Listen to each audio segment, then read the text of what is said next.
2021. And we'll call the school committee meeting to order. Happy New Year, everybody. Hopefully it is a happy and healthy one, a peaceful one. The first meeting of 2021.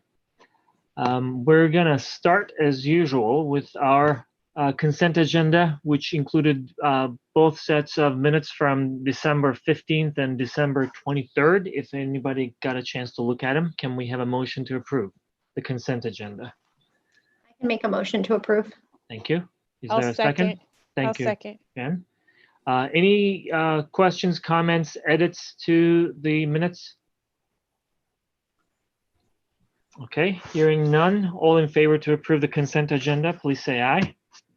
Aye. Aye, approved unanimously. Thank you. Moving on to visitors' comments. Great to see that we have now 42 visitors. If anybody would like to make a comment among our visitors, please raise your hand using the feature on your Zoom app. We're going to give you a few seconds for you to find the raised hand.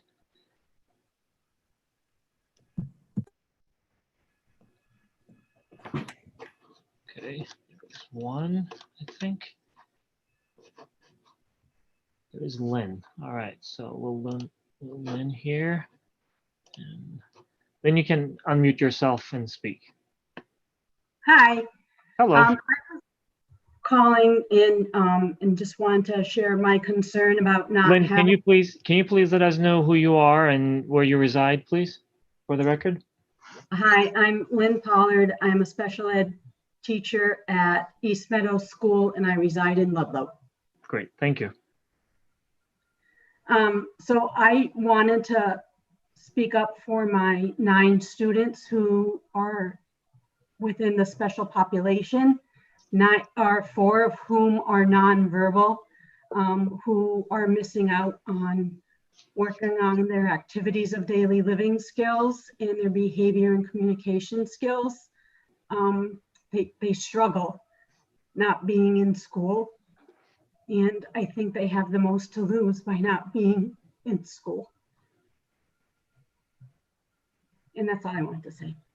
Great. Thank you, Lynn. Appreciate your comments and appreciate your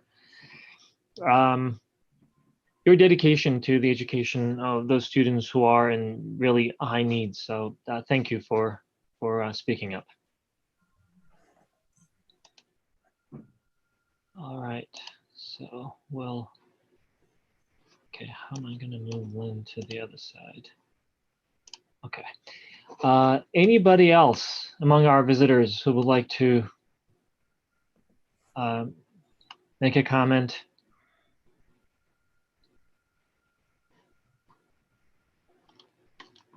Okay. Also, I remember that Marcus may be with us. Let me see. No, he's not. Okay. All right, I don't see any other hands, but again, just thank you for being here, the 45 attendees. We appreciate your attendance. Next item is our student representative, but I don't see Marcus on the visitor side. I'll just give it one more shot and see if he joined recently. I don't think he did. Okay, that's okay. We'll have him next time. Moving quickly to the new business. We have our policy EBC. This particular policy basically covers everything related to these unusual circumstances driven by the pandemic, COVID-19. And they supersede some of the existing policies, but only for the duration of these unusual circumstances. After that, they expire, and we go back to our following our normal policies. Carol, did you want to drive that conversation? I put it in the folder. I highlighted. Jim Bartos wanted these challenges have continued in the 2021 school year. so that was noted. I also added the line down at the bottom, as such, the superintendent with the advice and consent, it should say of the school committee, may suspend or revise the policies related to the above listed topics for the duration of time in which the emergency declaration relating to COVID-19 is in effect or upon revision of this policy by the school committee. So those were the two changes that the committee asked me to add. So I have. So I have two things. There's a typo in that first highlighted line as well. It says 2020 and then it looks like 20,201. Okay, I'll fix them both. Yep. And I thought that Audrey and I were going to meet with you to kind of go over this. Just weren't we going to talk about it in like the policy committee meeting, or did I make that up? Like I thought, I don't know. Well, I think there was, Emery suggested a line to go in, and I thought that was what I was supposed to do. I think the policy subcommittee should still meet, but do these edits address the concerns that we had last time for this particular policy?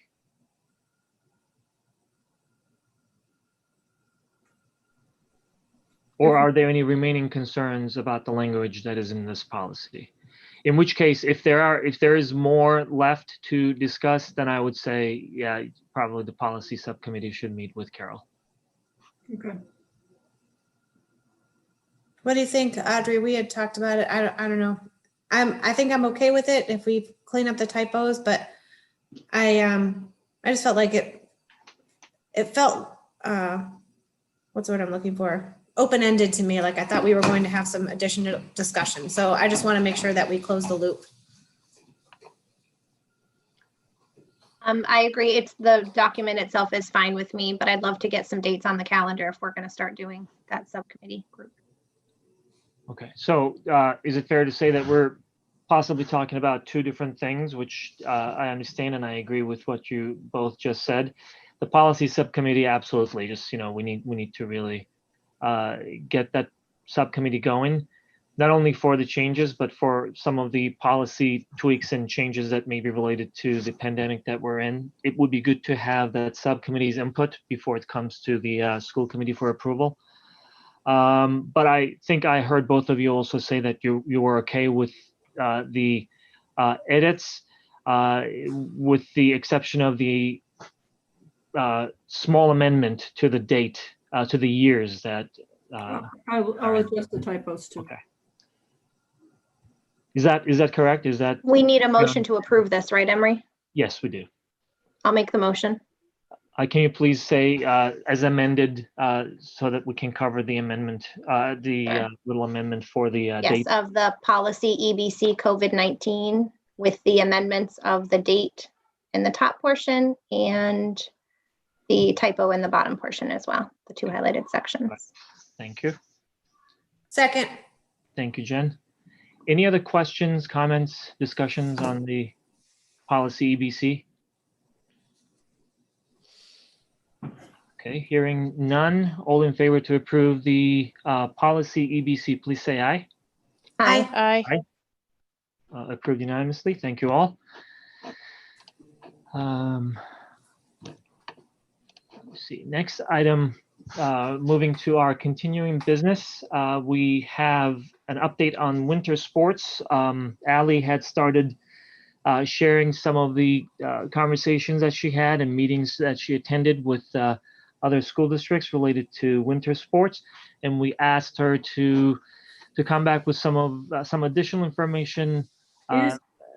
Emery, is she on? I just want to make sure. I moved her to the panel. She's okay. She's not Okay, here. good. Yep. Yeah, because there was a question on whether she was going to the Board of Health meeting. Okay. Oh, actually, she may be attending two meetings. I don't know. Allie, are you with us? Yep, she's in. Yeah, I'm here. I'm on both. Cool.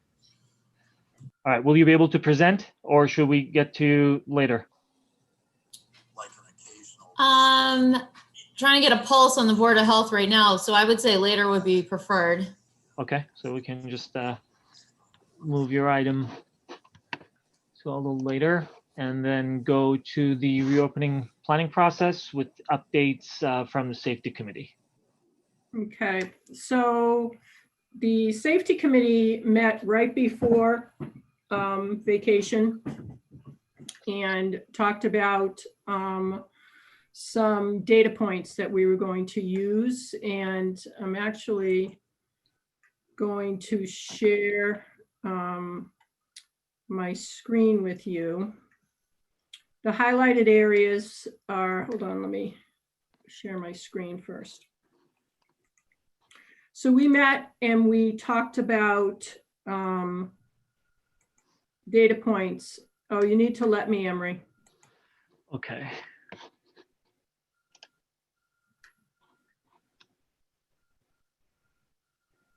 I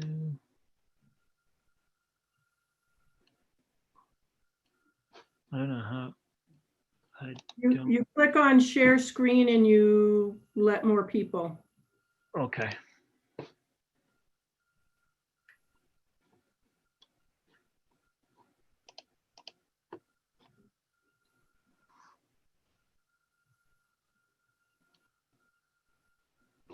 You should be.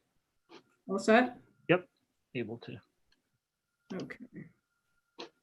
Works? There you go. Okay. So I actually want to make sure I put a top on this that says draft because it's not finalized. Wait a minute. I'm struggling today. Draft. Okay, so our sources for the health metrics are Mass DPH, the governor's metric. Carol, could you make it just a little bigger for? I don't know if everyone's seeing it as small as I am, but. Okay, you're gonna ask me to do that, and that I may not know how to do that. Wait a minute, I think so. You click the 3 dots on the top. Okay, I was gonna say. There we go. How's that? Better? Better. Thank Okay. you. So the first metric we're looking at is the governor's metric, okay? And then the governor's color coding. We're looking at the Board of Health's metric for trending data, which is line G, which is provided to us weekly. And then the Mass DPH 5% positivity rate is like the top percentage that we would want to see. School data, we were discussing today with Nancy Jenks, is school acquired transmission and clustering, which if you refer to the reopening plan, there is a whole section on that. And then we also have added vaccine data, which will be to be determined. So today we use just as an example, okay, to transition to remote. So this part here is all we all agreed to. The transition to hybrid is what we discussed today. So if we're above 26 for 2 consecutive weeks with the potential for a 3rd week of being above 26, you know, that would be a metric that we would look at to transition to remote. Carol, before you get too far, can I just ask a clarifying question right off the bat? Yeah. When you say transition to remote, is this transition to remote for the entire school population or transition to remote for just general population and special populations will stay in the building? Because I feel like that's where we've been having some hiccups and some problems. Right. And so that we discussed today at our health and safety, and Cheryl Danette is part of health and safety, and she is reaching out to the union on Wednesday to see if they want to revise the MOA because of the need for our high needs populations, you know, to have a different schedule. So with the language that we have right now, what does it mean? The language right now is that, well, the school committee put everybody remote. So we've been trying to have a separate thing for our high needs students. But as you can see, based on the discussion with health and safety today, we could not come to consensus for our high needs students. And that's when, and it's all because of the language that has been written into the MOU. So she's speaking with them to see if we can revisit that language. So as far as, let me just see if I can take a stab at this. As far as parameters or metrics to use, what we're looking at, this matrix seem to apply generically to all circumstances. The decision as to whether a subpopulation, a subset of our school population will be maybe exempt from some of these is based on the conversations on the memorandum of understanding, and that will happen later. That may happen later. Is that a fair understanding? Correct.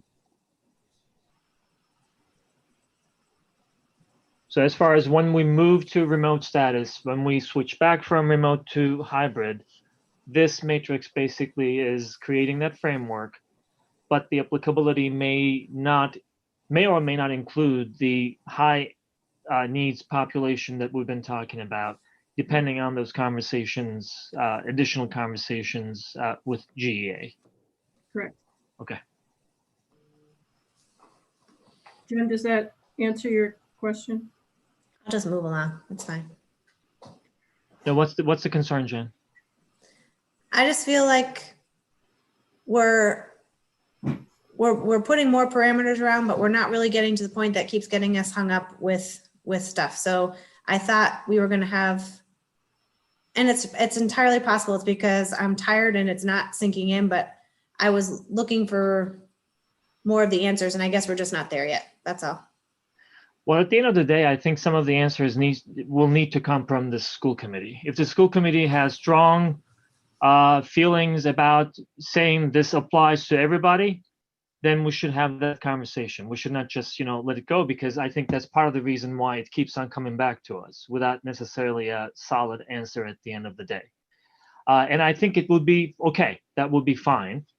But if we are saying that, hey, we're going to wait until those conversations on the MOA take place, and then we can reconsider, that's, another path to follow.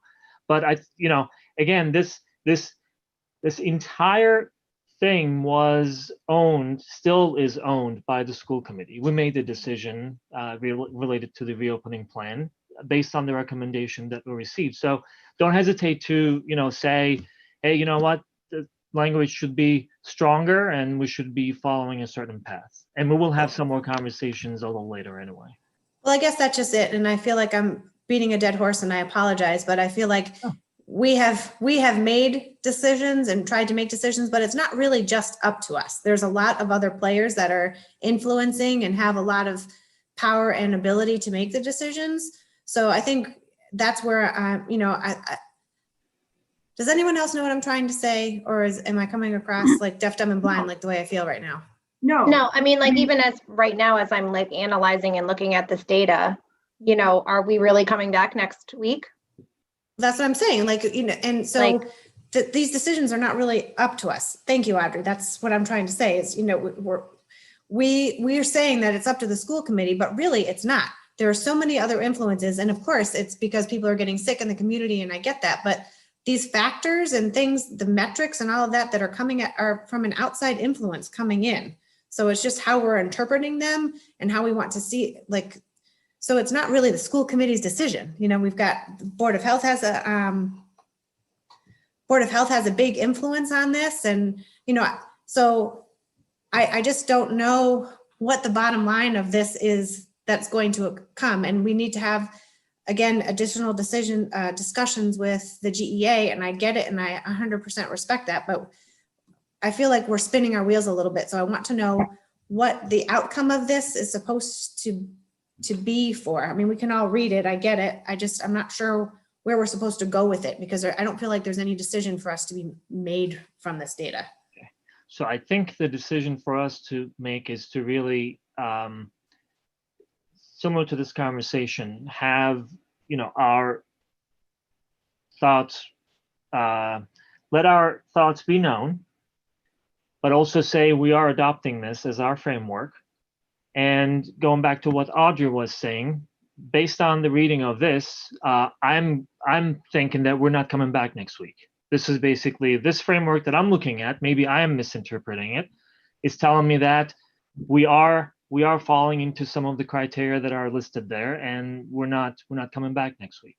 That's what it's telling me. Go ahead. Yep. So, and I guess this is where because I was definitely one of the ones that asked. I was the one that asked for clarity. Is that when we're looking at now 5, 6 different data points, are we looking for 2 of them? You know what I mean? Like, do we choose which one do you know what I mean? Like, it's almost too much. Like, oh, well, this is good and this is good, but that's not good. Like, So the first 2 are pretty much the same. Right. Okay. The first 2 are the same. For me, it is the upward or downward trend. Okay. We can see, the Board of Health can provide us daily data. So we know if the numbers are going up or if the numbers are going down, so that is huge, where we can look at 2 weeks of data to see, which direction it's going. The positivity rate is influenced by the number of tests also. So, that is a hard variable. But for me, it is looking at, are we red? Because if we're red, that means we have more than 26 cases in our community. And is the trend upward or downward? So we could be red right now, but based on this week's data from the Board of Health, it could show us going down.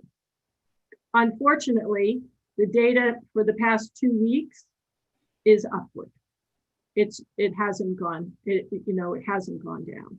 It's not going in the other direction right now. So I have Go ahead, so my understanding when I see this, it's basically a guideline because we only meet every other week. So to me, my understanding when we were looking at this is it's just basically a guideline to make decisions based on the data that's presented. And if it's a team effort with everybody in our community, and if not everybody is on board and we're still collaborating and trying to communicate to get everybody on the same page, I think it's kind of hard for us to make a very concrete decision on something that's constantly changing. Yeah. I think also, go ahead. No, I go was going ahead. to say, which also bears to the point of where, like, certain districts are saying, that's it, we're remote until this period, just so it's more concrete for families rather than them holding on every week to be like, oh, what are we doing this week? Oh, what are we going to do next week? That stability is not there.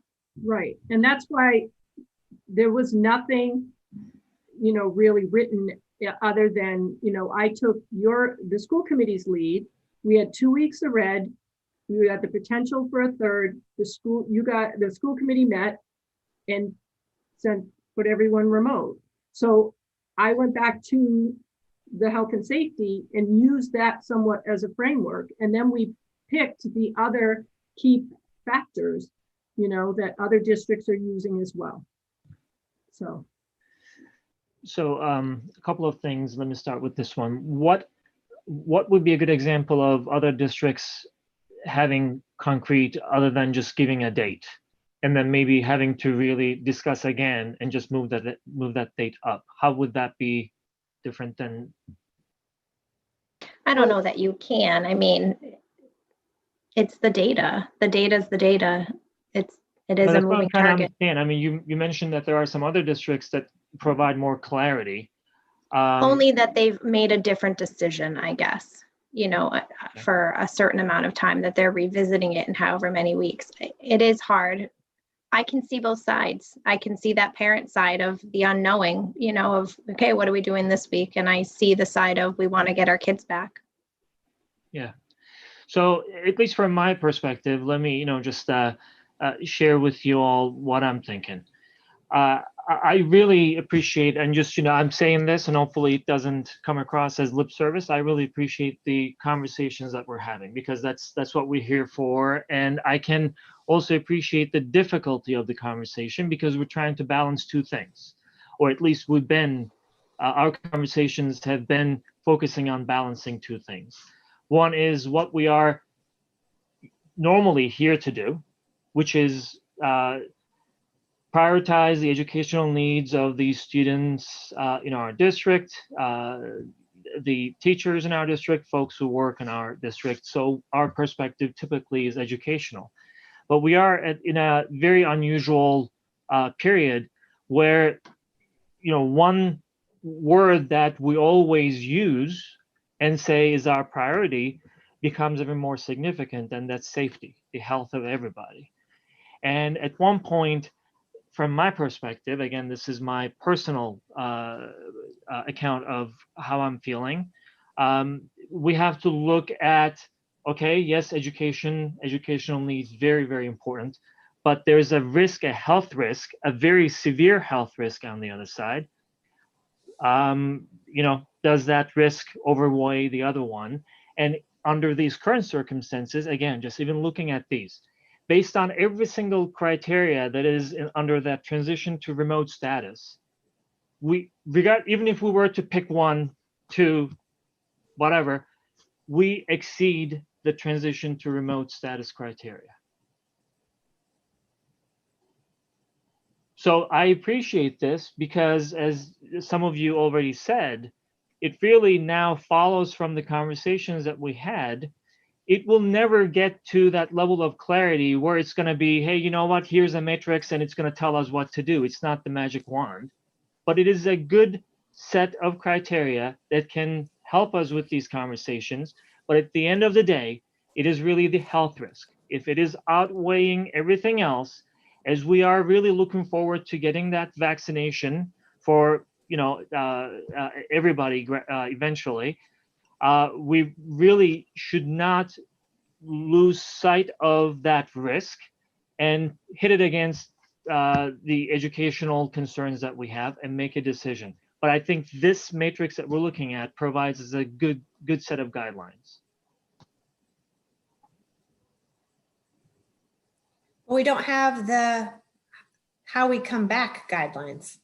Right. Is it down further? No, No, it's transition to hybrid Transition status. to hybrid. This is what we discussed today.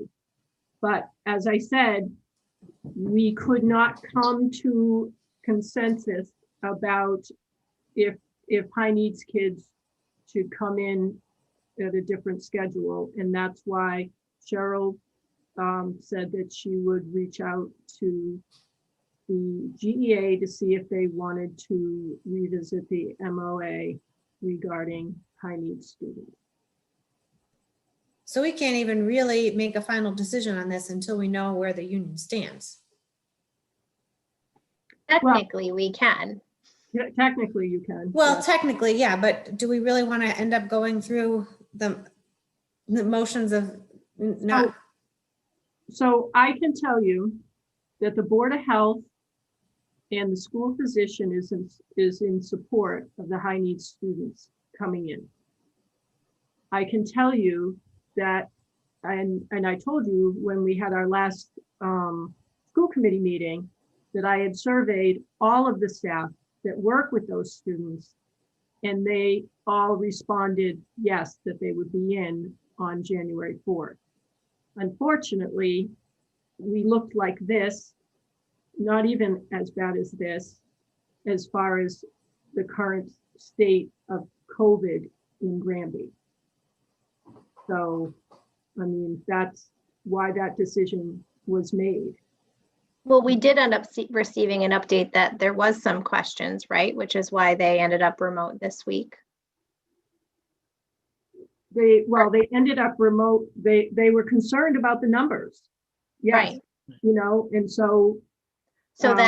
So for what our numbers are right now, if these numbers are also next week, is that to bear that these, do you know what I mean? So then it's like, do we need a new metric that they then do feel comfortable with? So maybe they don't feel comfortable, Well, with where we are, like, right, maybe yeah. they have, Well, we're so where becomes the metric for them then? So what we did discuss today and was that was brought up was if we go yellow, so if we find out we're yellow, that the high needs kids return.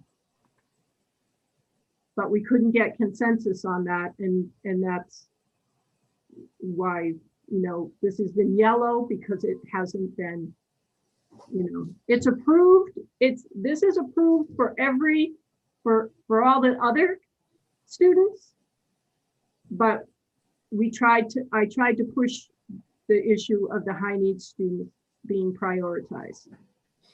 But wasn't part of their issue too with not their issue, the issue with going is because we had another case in the East Meadow community? No, because we were already remote. It was, it doesn't, we were already remote. So those cases are happening outside of our school, not inside of our school. Well, we went remote, but I believe that there was a staff member that week prior, though, when they would have been. No, nope. Yeah, we have the email, the 12/23, that there was a member of the East Meadow community, and then we have another email that said that there was. Right, and both times they were not in the building. That's not what we're saying. We're saying, no one's disputing that. We're saying that that was part of the reason why they started to be uncomfortable, is that there was another member of the school community, not just because the numbers in the overall town were high. So Carol, a couple of questions. One is, you mentioned that the Board of Health and the school physician were in support of having the high need students in the building. Correct. Is that even if we're red? We were red. We were red. No, is that what they are saying? Yes. Okay. So I think what everybody's just right now sharing with us is accurate. I mean, we heard that there was a potentially increasing concern about the numbers and all that, but we also just had Lynn speak up and say that she has concerns about her students. So this is exactly what is making a decision on this topic difficult, but also it makes it, I think, even more necessary. We can add one more criterion if we have to. I mean, that's all good. For instance, if the Board of Health and the school physician are okay, so long as those individuals who need to come into the building are fine coming in, Lynn just spoke up, for instance, I think that's fine. I personally don't want to force somebody who's concerned, scared, whatever the word is, about the increasing numbers. I don't want to force them into a building. I mean, again, one person's opinion. But aside from, I think, Carol, you said it, aside from the high needs population, it seems like everybody on the Health and Safety Committee is in agreement with these criteria? With this criteria right here, okay. the transition criteria, below 25 for 2 consecutive weeks, just like it is over here, above 26 for 2 consecutive, or below 25, which would make us either yellow, green, or gray, depending on how low we are. Yeah. For 2 weeks, with the potential of a 3rd week being below. Yeah. So, one thing that we can say, just as a thought, as a school committee, as the school committee for our community, hey, thank you for putting this together. One more step that we're going to add, if we go yellow, then we are saying that, in that yellow week in which we are yellow, the high need students should, begin coming into the building. Or we can say, hey, since the Board of Health and the school physician, they're both okay with the high need students coming into the building, we're going to leave it to the educators to decide whether or not they're comfortable about coming into the building. And those folks who are comfortable, and we heard from some of them. It was before some of the increase in the numbers, but we heard from them, very passionately so.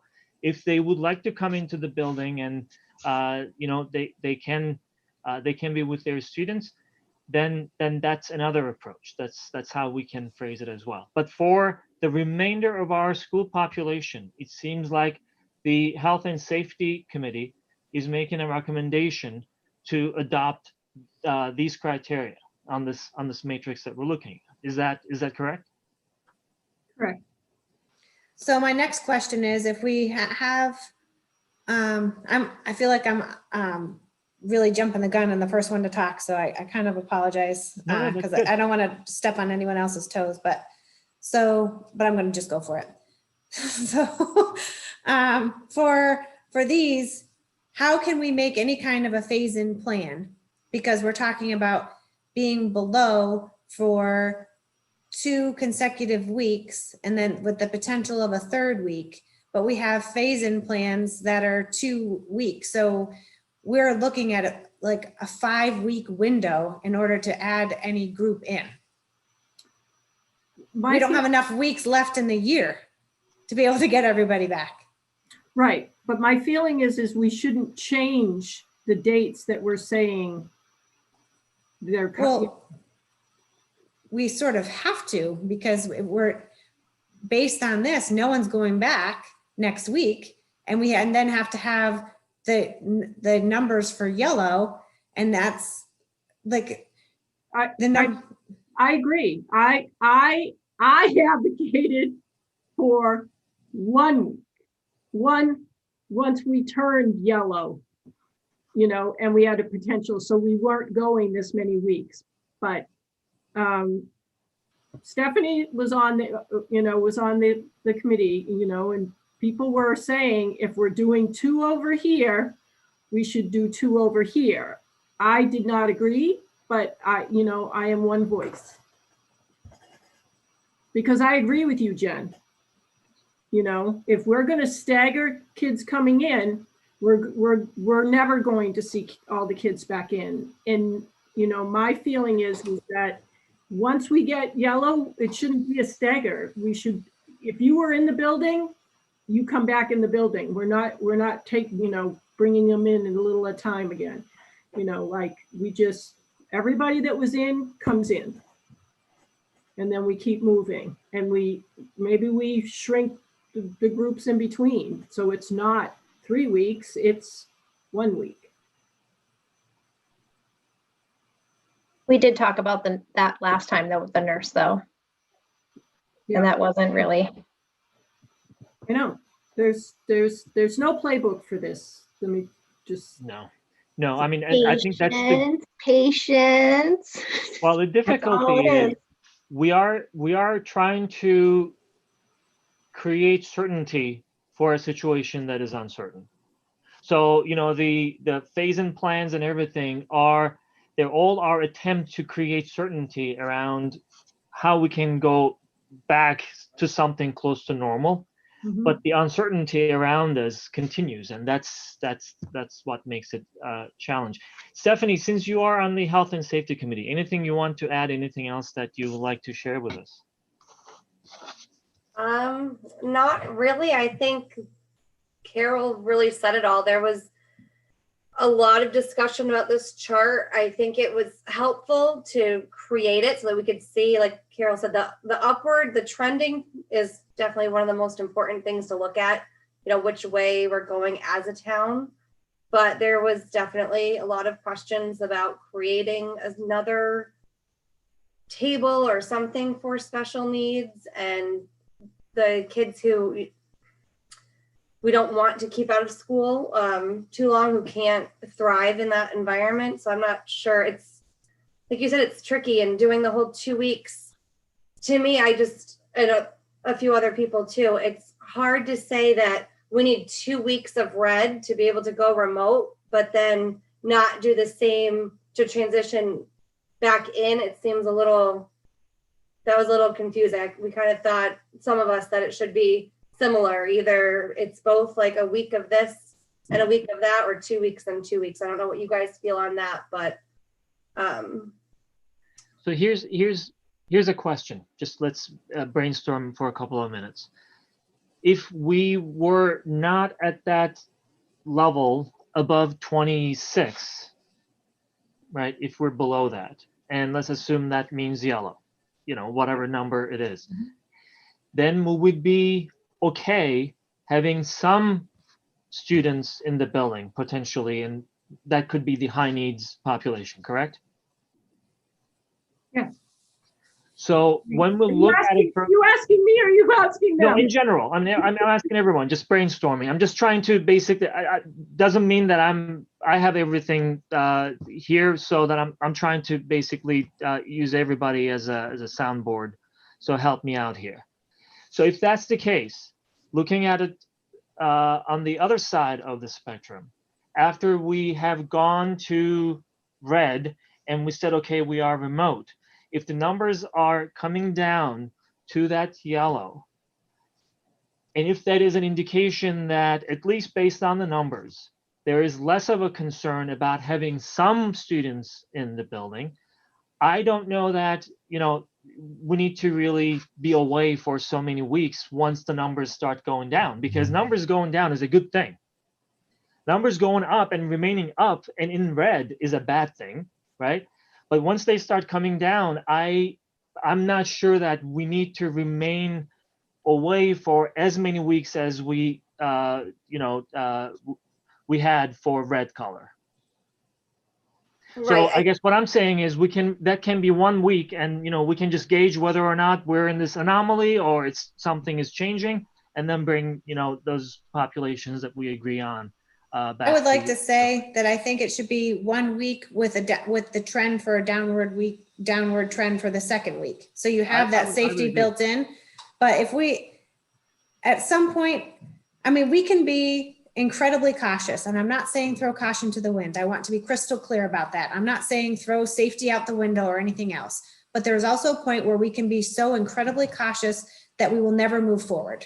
And I feel like we're starting to wrap ourselves into that way, because we can't account for every single situation. We can make all sorts of plans and everything else, but at some point we need to feel like we're moving forward. And I feel like right now what we're doing is we're setting ourselves up to be stagnant, and I want to see some forward progress. And I'm not saying, hey, listen, our numbers are really crappy right now. I get it. No one wants to send the kids back to school when they're crappy. But if we start to show some progress in line with what Emery's saying, and we're seeing the downward trend, we should capitalize on it and try to get some people back in the building and get things moving forward. Yeah, especially early on, when if we are remote and we start coming back in. Carol gave me some numbers, but I don't remember exactly. We don't really have a lot of students right now who had been in the buildings anyway. So that would be still a gradual transition to higher numbers, keeping fingers crossed, everything remains at those lower levels and downward trend continues. But if we are seeing a decline in those numbers to the point that our status changes to something other than red, goes to yellow, or hopefully even better than that, I think 1 week of caution just to monitor is good, and then we can just start bringing students in. So I would be in favor of just changing that 2 consecutive weeks to 1 week of monitoring when we move to yellow, or anything better than yellow. I have a comment.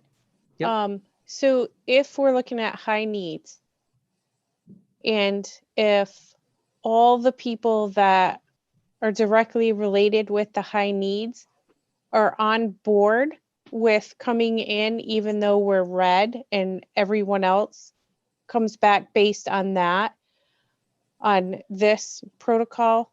Because I'm also thinking the mental health of the students. And I'm not just thinking elementary, I'm also thinking the high school kids. I find that just as important as the safety of everybody, because this is going to be hard. I'm just thinking mental health with the older kids that are high needs, that need the direct one-to-one. So if the Board of Health and the physician were fine with those students coming in as red and all others, as long as the school is safe for everyone, I don't see a problem with not having them in the building. As long as everyone else, like all the teachers and everyone that are directly related to their teaching and learning. So Jen, so that I understand, what you're saying is if the conditions become more favorable, so we move out of red and we, go to yellow or better, are you saying that why only consider the high needs population? Is that, and let's start talking about others as well? Is that what you're saying? No, I'm saying, Okay. because we're doing this for the general population. Yeah. I'm thinking if we're waiting Oh, and they say that red right now, as long as the school is safe and everyone is on board with coming in, the high needs students can't wait. I mean, they've already been out of school for quite some time, and that is a lot to put on those students. It is a lot. They need that,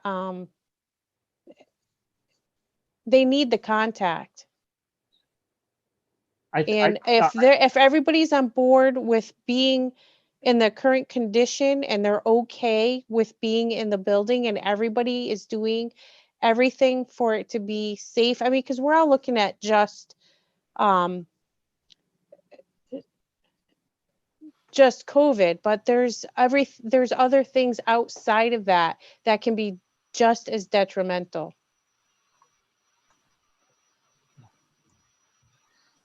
so just I want to,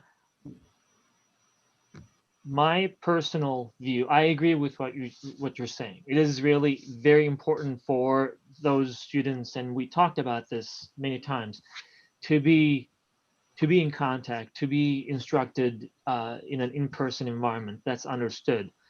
But also, going back to what I said earlier, I want to make sure that folks who will be coming in to help them, to assist them, are comfortable doing so. I don't want to have two things. One is I don't really want anything to come across as if we are forcing individuals to come in. And number two, I really want everyone to feel comfortable enough to say I am or I am not comfortable, and not feel pressure even from their own community, because some folks are coming in, they now are obligated to come in, even though they are not. And that's another aspect of mental pressure, isn't it? Just if you are so stressed out by being somewhere that, and that I'm not disagreeing with that. That's why I said everybody has to be on board and not feel pressured. then I'm with you. I'm not. I think if we keep pushing this back and we keep like putting them in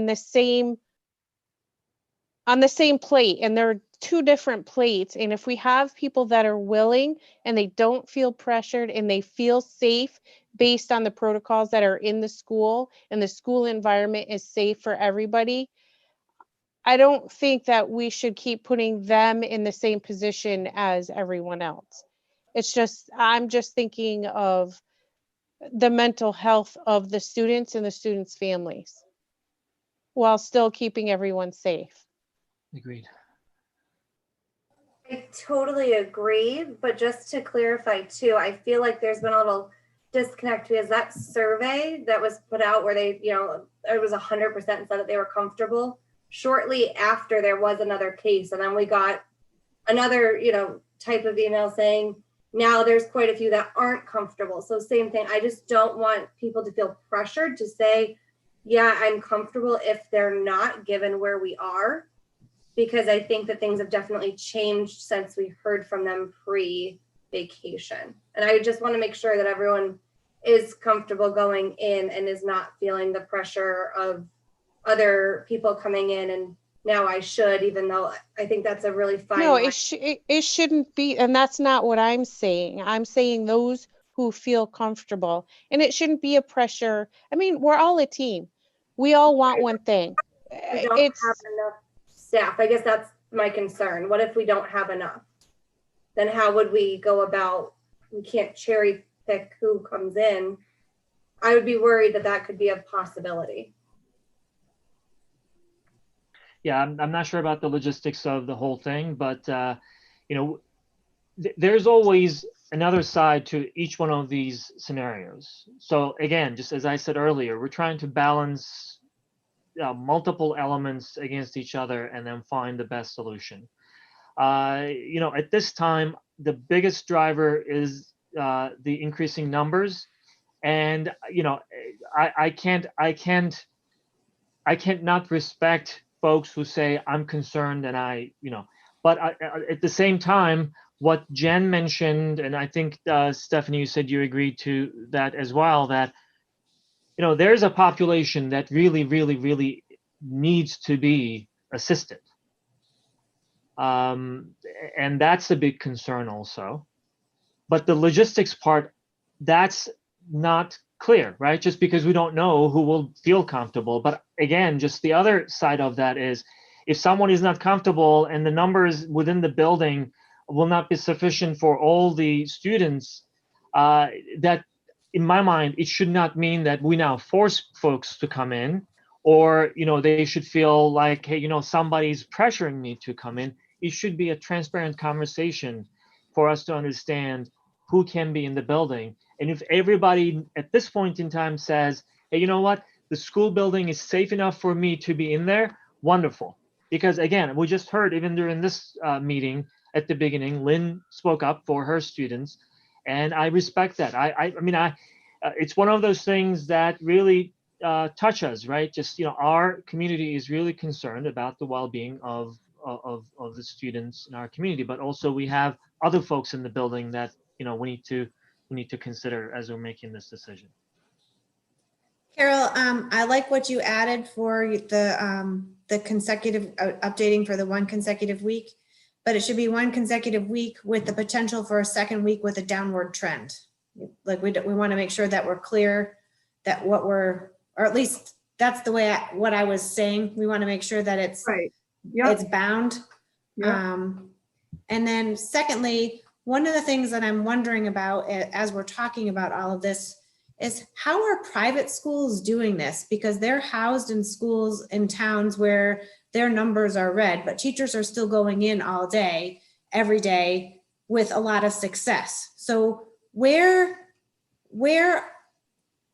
I don't know if disconnect is the right word, but why is it that we can't do that as well? Like,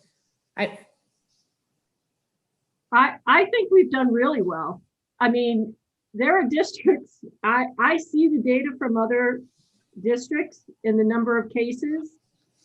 I mean, yeah, we've had 6 cases. One wasn't in the building, but it affected us. And we've only had 2 cases where there were people in the building that had to quarantine. So we've done a really good job compared to some districts that have had 5 people, you know, all have positive, you know, and be out. So, you know, there are private schools that are doing it, correct? Yep. that's my question. Right. There, as I said, I think we've done well, but you know. No, but I mean, but private schools that are in towns that are red, they're still going to school. Yes. So that is my question. why is it that we can't do something like that? Do With something the special, like, with the special needs populations or other, I mean, there are people that are going to private schools or teaching in private schools, and you know, the towns that the schools are housed in are red, and it's multiple, you know, different populations coming in. So I'm just trying to figure out, why is it because of the Board of Health guidelines, and like why everything stops? You know, if we're doing a good job in the school, why can't we keep pushing on? So Carol, help me out. Is it accurate that, for instance, the private school in our town is out till the 18th because well, didn't the state tell them to be? No, Dick explained it today in our meeting that because they have borders, they follow more of a college schedule. So that's why they had the extended time out. The other thing is, we also, Jen Silva asked, you know, why do we keep talking about McDuffie's metric? You know, is that the right metric? Well, McDuffie doesn't even use GRANBY as a number. They only use large districts that, you know, in their calculations. They're not even counting what happens in GRANBY. So, you know, we're following, you know, like for me, I feel we need to follow the GRANBY data, because the GRANBY data is, you know, impact it. So it could be our families, you know, so, but, you know, we have a town right next to us that has been having school every day. You know, Belchertown's in and has been in, and they've had cases and they've closed a little bit, but they're in every day. And they've had a huge uptick recently, and they're still in. So it's all based on, you know, how people approach it. So But in terms of, you know, comparing to private schools, we don't know what kind of conversations private schools are having their teachers and everything else. So I don't really, or the I don't really want. Pardon me? the requirements that the private school may say, you can't travel. You know, you need to, you know, like you don't know what's, you know. They're not bound by some of the same rules or, you know, union conversations that we are bound by. So, you know. Okay, I'm just curious. So, No, so but- really it's more looking at like a district like Belchertown. No, I haven't even, I've honestly, to be perfectly honest, I've given up looking at the numbers because I find it depressing. So is Belchertown currently red and they're still going to school? I don't know. I just heard that they had a large uptick, but that the kids were still in school. Belchertown, to clarify, is yellow and has not been red. So I feel like that's not a comparable district when we're going 4 weeks in red, and Belchertown has remained in yellow, which would be why their hybrid is still in and they're still going. So I think we have to be really careful about our comparisons, because we're not one and the same. We need to focus on. We need to slap the GRANBY people upside the head then. What the hell is going on here, people?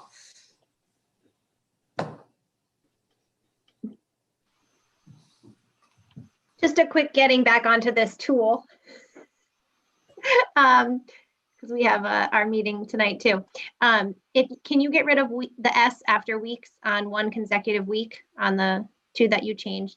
I also agree that I'm okay with the 1 week versus the 2. And my reasoning is we're going to be in person for 2 weeks in the red, but we have to be 2 weeks in the yellow before we come back. Just doesn't make sense to me.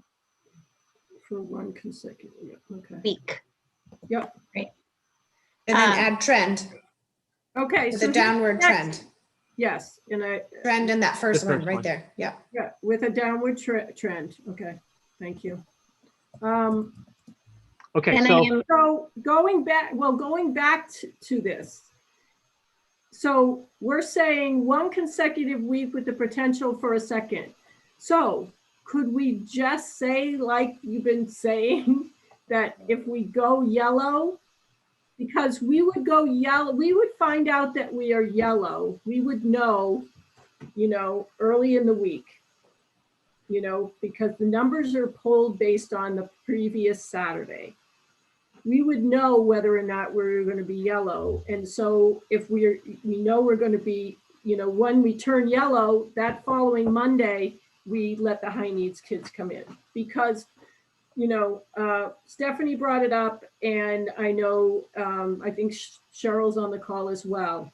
When our numbers went this high, this is when people got nervous, because we're not trending down. We're trending up, and that's what, yes, when I interviewed them, when I surveyed them all, we weren't up this high. And so, Cheryl contacted me and said, I think you need to survey them again, because more, they're afraid. Go ahead, Jen. So one other question that I had, shoot. You have to All write right, it down. come back to me. right. I'll So, come up with it again. Carol, can we remove the word consecutive, since now we are down to 1? Yes. And thank you, Audrey, for bringing us back.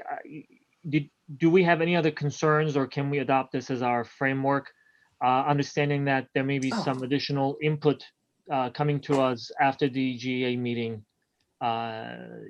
especially when the MOA is discussed. But for now, if we are good with this, unless there are any other thoughts or comments, I will be right with you, Audrey. Let's just see if we can have a vote to adopt this, and this would be at least our foundation. Go ahead, Audrey. I just want to be really clear. So if we're moving along and we're back in person again and we're red, because again, this is where I want that clarity. We're red for 2 weeks and it's looking like we're going to be red for a third. Do we pull out once we hit the 3 weeks? Are we pulling out, like, when are we removing from hybrid to remote? I want clarity. Say it one more time. I'm going to say, if we're 2 weeks in the red and we're in 2 weeks and the third week looks like it's going to be red, then I think at the end of the second week, we should go remote. So that we're not in the building on the third week.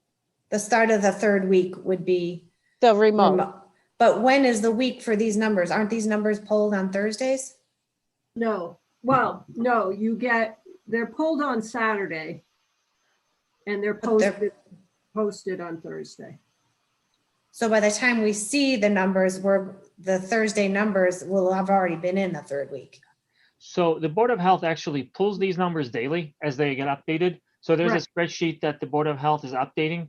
So we see really, when we say the potential, we get a note from Dick Bombardier usually that says, hey, based on the numbers that we've been seeing every day this week, we are going to be red next week. So he can already gauge whether or not we're going to be red, yellow, whatever it is. And that's what we've been relying on. And it's been fairly accurate throughout. So we would have the 2 weeks, we would know, that we're going to be red for a third week, and we could make that decision before we go. And that's what we did. That's, before we went red, that's when the school committee put us remote. Yeah. But Carol, so going back to what was asked, I appreciate that question. To add clarity, I guess what we're saying is if we were in red for 2 weeks, 2 consecutive weeks, and looks like we're going to be red again, what we're saying that third week we're going remote. So maybe we should clarify it and just add it there. I don't know what language you want to use there, but. Well, and is that in everyone going remote, or just the general population remote? Now we're full circle, because that was the question that I started with. let's just let's just forget about that. That's a good question, valid question. Let's forget about that for a moment and add that clarification to that column that says, starting with that third week. 26 for 2 consecutive weeks with the potential for a third. But you would almost need another paragraph, I guess, because that says transition. Oh, no, never mind. Well, then Sorry, on disregard me. yeah, then on the third week, we go remote Yeah. for the third week. Yep. So I think what we said, At the now start Jen, of the going back to, go ahead, Audrey. And we would go remote at the start of the third week. Yes.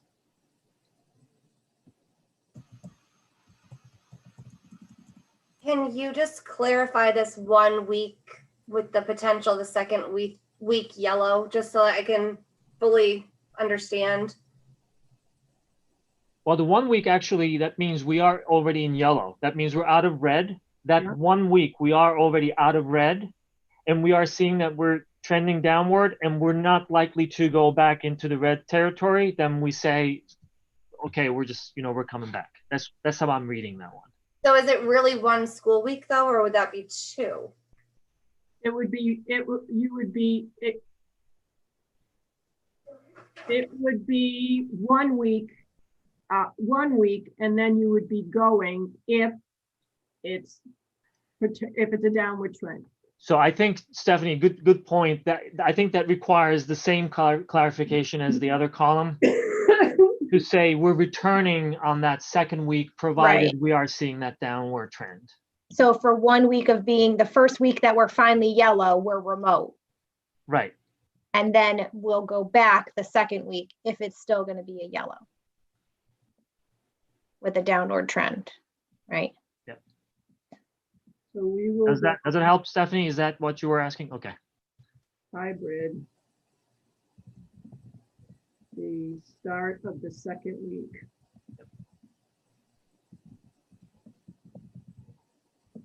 Okay.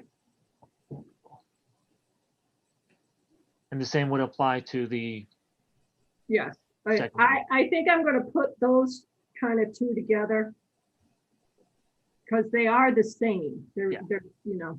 Can you just clarify though that we would be remote that first yellow, right? Like to get that whole yellow week. Yeah. It's not like we're going to be yellow for 1 day and go in the next No, day. it's for a full week. It's for a full, right. I'm just trying to read it and make sure that this is very cut and dry. So we're not Oh, don't kid yourself. It's not cut as dry. It's clear as mud. Come on. reading this again, 10 more. It's hard. Clear as mud, people. Clear as mud. It's tricky though, because we're also really, like Audrey brought up earlier, trying to balance not being in and out repeatedly it's really tough, and it's getting to families and teachers, and it's hard to keep, not knowing what comes next. So this will be nice to have some sort of framework. So I did remember my question, and it's sort of a peripheral one. So I'll ask it, and then you guys can decide whether or not we talk about it and potentially answer. But we'll so vote on that. okay. So the Board of Health is tracking all of these numbers, and we're seeing all of these spikes and the increase.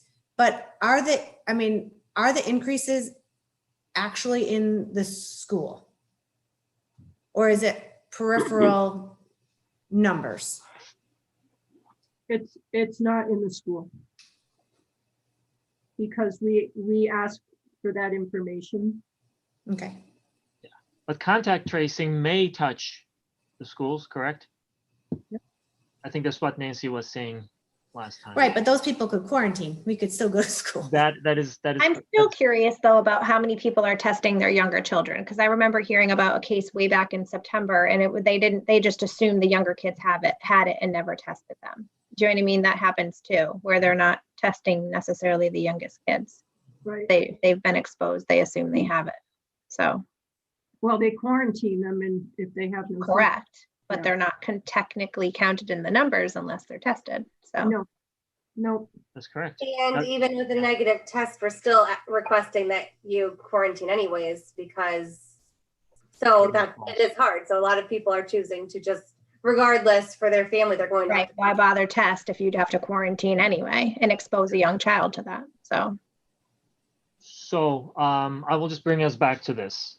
are we good to adopt this framework, understanding that there is more conversation to be had around the high needs population? It seems like we are all in agreement that we, the sooner we can find a way to have the high needs population within our buildings, the better off they will be. But we also, I think, agreed that it is dependent on at least having the right numbers, or having the teachers who are volunteering to be in the building with them. I don't know what the other answer is. I think Stephanie asked, what if we don't have enough teachers to take care of the entire high needs population? I don't know what that means. I don't know where that leads us.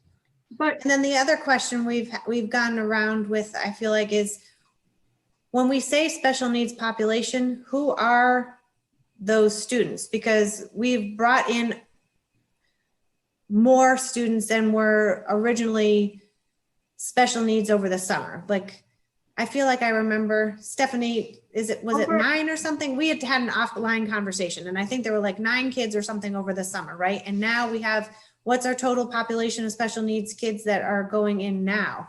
So do we I need think to it was 32. So do we need to define which special needs kids that we're talking about that need to, is there a priority of which kids need to come in?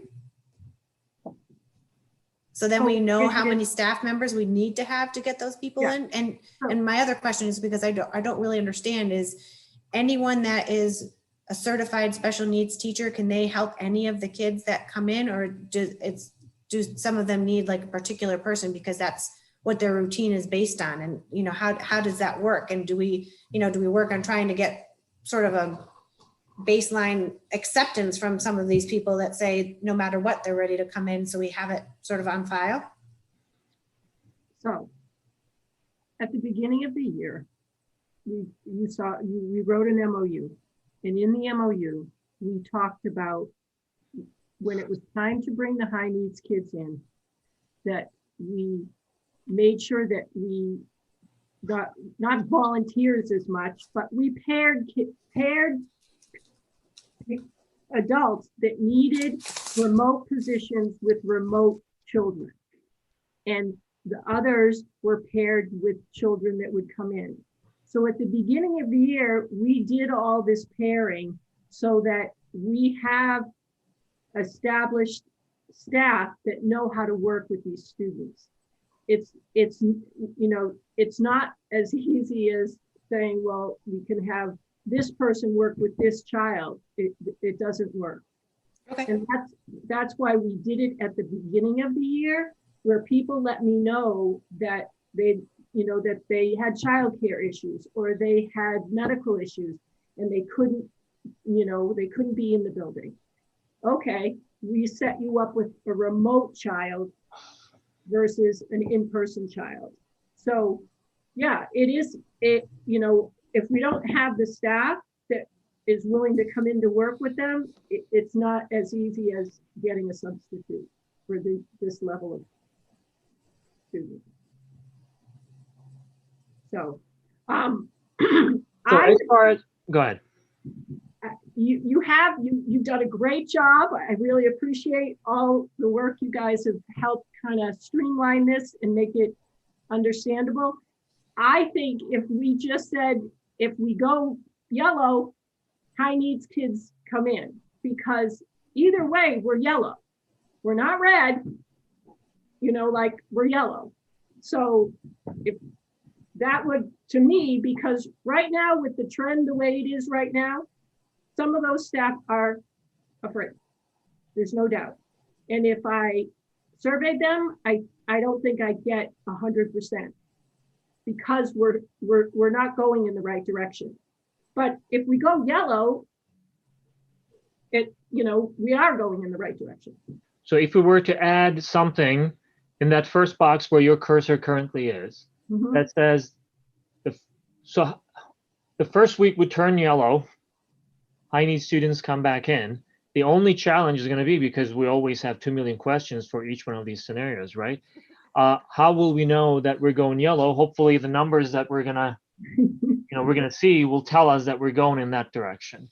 But I think what you're saying is the first week we are yellow, without waiting, high need students can come back into the building. So the moment we're yellow, not the first week, like, so it wouldn't be Yeah. like what we're saying, 1 week. So we would find out on a Thursday that we're yellow. We're going to be yellow next And week, the following week. Monday- Yeah. Monday, they would be back in the building. Okay. So that's what you were saying. That's, yeah. Okay. That's, I mean, you've gone this far where you're saying 2 weeks before the others come, 1 week solid yellow. I mean, this would get them in the week before. Right. But can we say that though? Because isn't that part of what the GEA needs to have the discussions about? Because we can't make them, and like goes back to what Jen was saying, we Right. can't make the But teachers we're feel. back to yellow, but we're yellow. We're not red. Here's the thing, regardless of what it is, we have to have a position anyway that will Okay. be right the basis of that conversation. So it's all good, but I want to make sure that everybody gets to speak, and then whether you are comfortable with that addition. I struggle the minute we're yellow because looking at all of the data from Board of Health, which we've done at all of these meetings, we've had a day where we're yellow and then we're back to red for a week. And then I want it to be consistent again. So I struggle with just the minute we're yellow going right back in. That's my only, I guess, hold up with not waiting that even a few days of the data. I don't know. Stephanie, I think, the way I heard it or interpreted was on Thursdays, we already have an indication as to what the following week will look like. So if Thursday's data tell us that the following week, that Monday, we're going to be yellow, that Monday students come back in. Because I mean, the minute we turn yellow, we can just call people and say, today we turned yellow and come back. Is that what you were saying, Jen? Yeah, I think so. Okay. Yep. And that's definitely where I was saying. Okay, so you're saying that we look at the data Thursday, and if we're yellow and trending, then then I would be perfectly great sending special needs back that Monday. What we're saying is that when we look at that at the data on that Thursday, if the indication is that Monday we turning yellow, then we reach out to those high need students and say Monday, we can have you. You get the data on Thursday that is actually the data from the previous Saturday. Yeah. But you'll also have the data from the Board of Health. Yeah.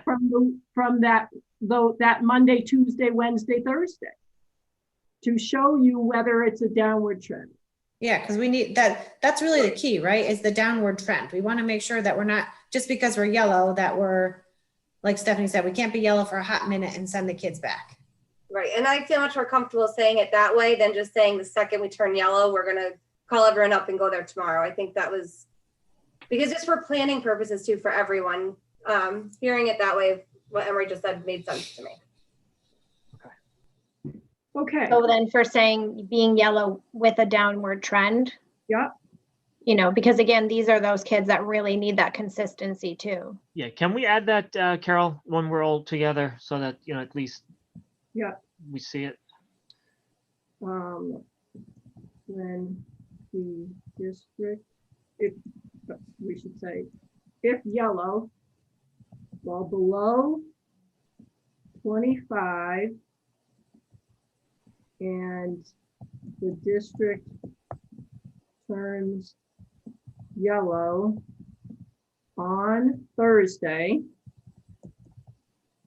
and there is a downward trend. So do you mind if I just Go ahead. interject and ask? I think that will mean the same thing as the paragraph below. Okay. I think what we're saying is, even if you are red, the numbers are, because the numbers that we're looking at, those, 30, 35, it's really a 14-day rolling number. So it's say the district turns yellow on Thursday, yes. and there is a downward trend in the data Yes, so that acknowledges that we're looking at the previous Saturday's number, but also the trend is going down. So the following Monday, we're basically No, well, it's not, you won't know till the follow, yeah. And the downward trend in the data. The Yep. district turns yellow on Thursday and there's a downward trend in the data. Yep. The high need Yep. students return the following Monday. the following Monday. Is that what we all were saying, thinking? Maybe when, I should say when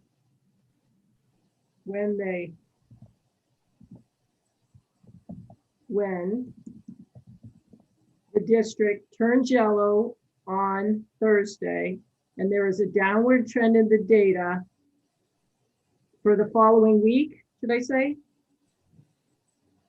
Yeah.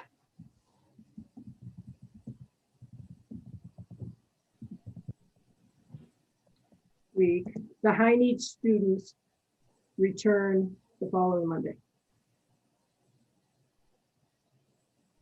Good, everybody? Go ahead, Audrey, you look like you got something to say. Jen, Stephanie? I can Jen? be real nitpicky and say, can you change Right. there to ERE? Where? Yeah, oh, thank you. Oh, good. You have good eyes. What is the word before that? There. And Okay. there is a downward trend. I don't know. There's just a little carrot in the way. Sorry. I told a friend that nowadays everything is very small and seems like it's getting smaller. I put my glasses on once in a while. He said, "I'm not going to call you old." So I'm just trying to avoid that. Cool. Are we all in agreement with that language? And it'll be in both boxes, right? Because we'll have that same thing for the next one too. Yeah, I'm gonna Just copy and paste it. I'm gonna, yeah, yes, I will.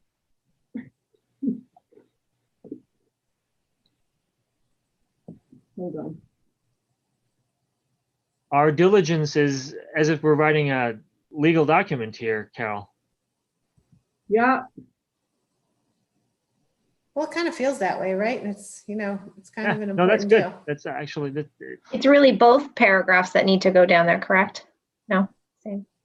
well, no, because yellow, green, gray are the governor's metric for 1 week will, with potential for a second week will, with a downward trend. This We will has, go hybrid the start of the second week. okay, Yeah, you need that second sentence. So Sorry. we will, Sorry. no, you're right, Audrey, good catch.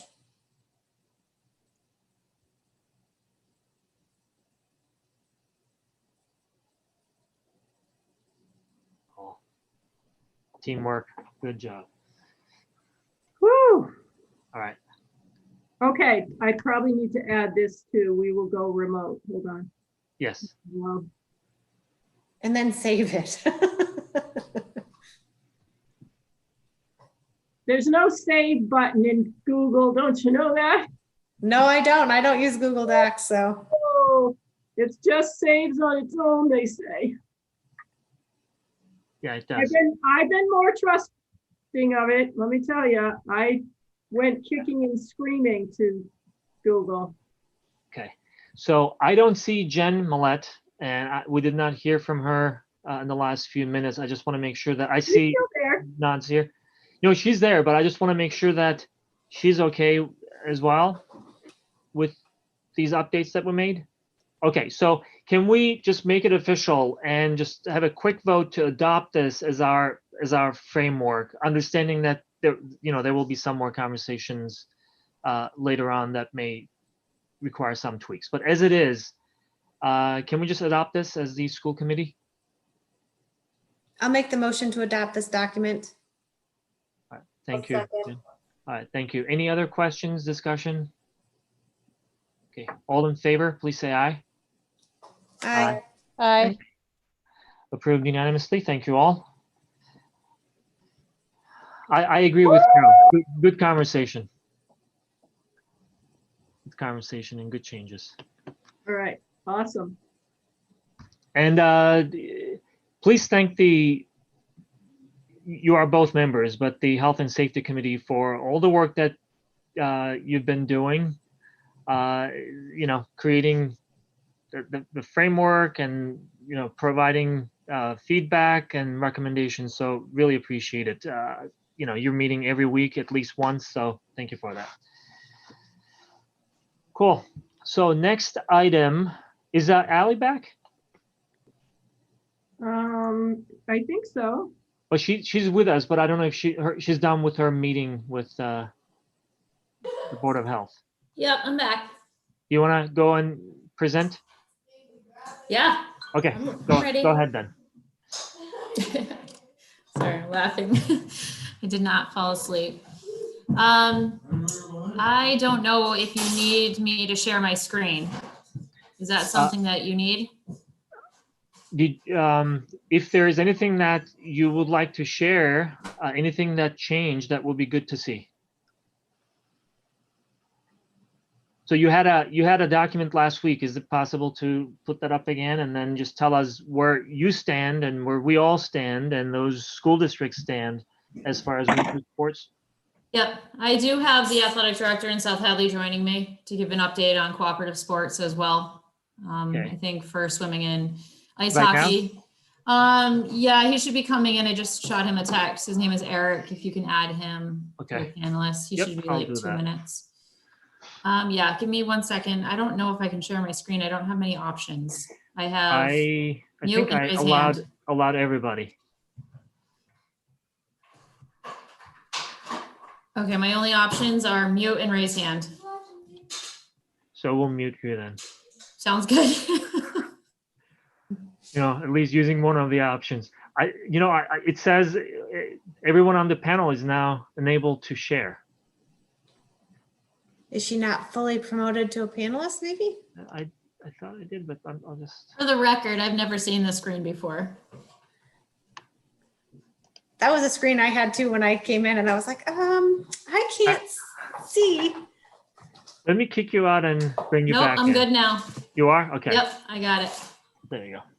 Okay, share screen. Let me see if Eric is here. He should be coming in. All right. Oh, I don't want you to see that. Oh my word, sorry. It was all there, I was ready. As you are doing that, I was checking the visitors side and I saw that Donna Danette is there. Something that I wanted to do at the last meeting and I forgot to do. With apologies, I was given a heads up that I kept on saying children's first as we were talking about the annual renewal of permission. So I apologize for that. Obviously, children first, and I will make sure that I don't forget that when we discuss children first again. So sorry about that, Donna.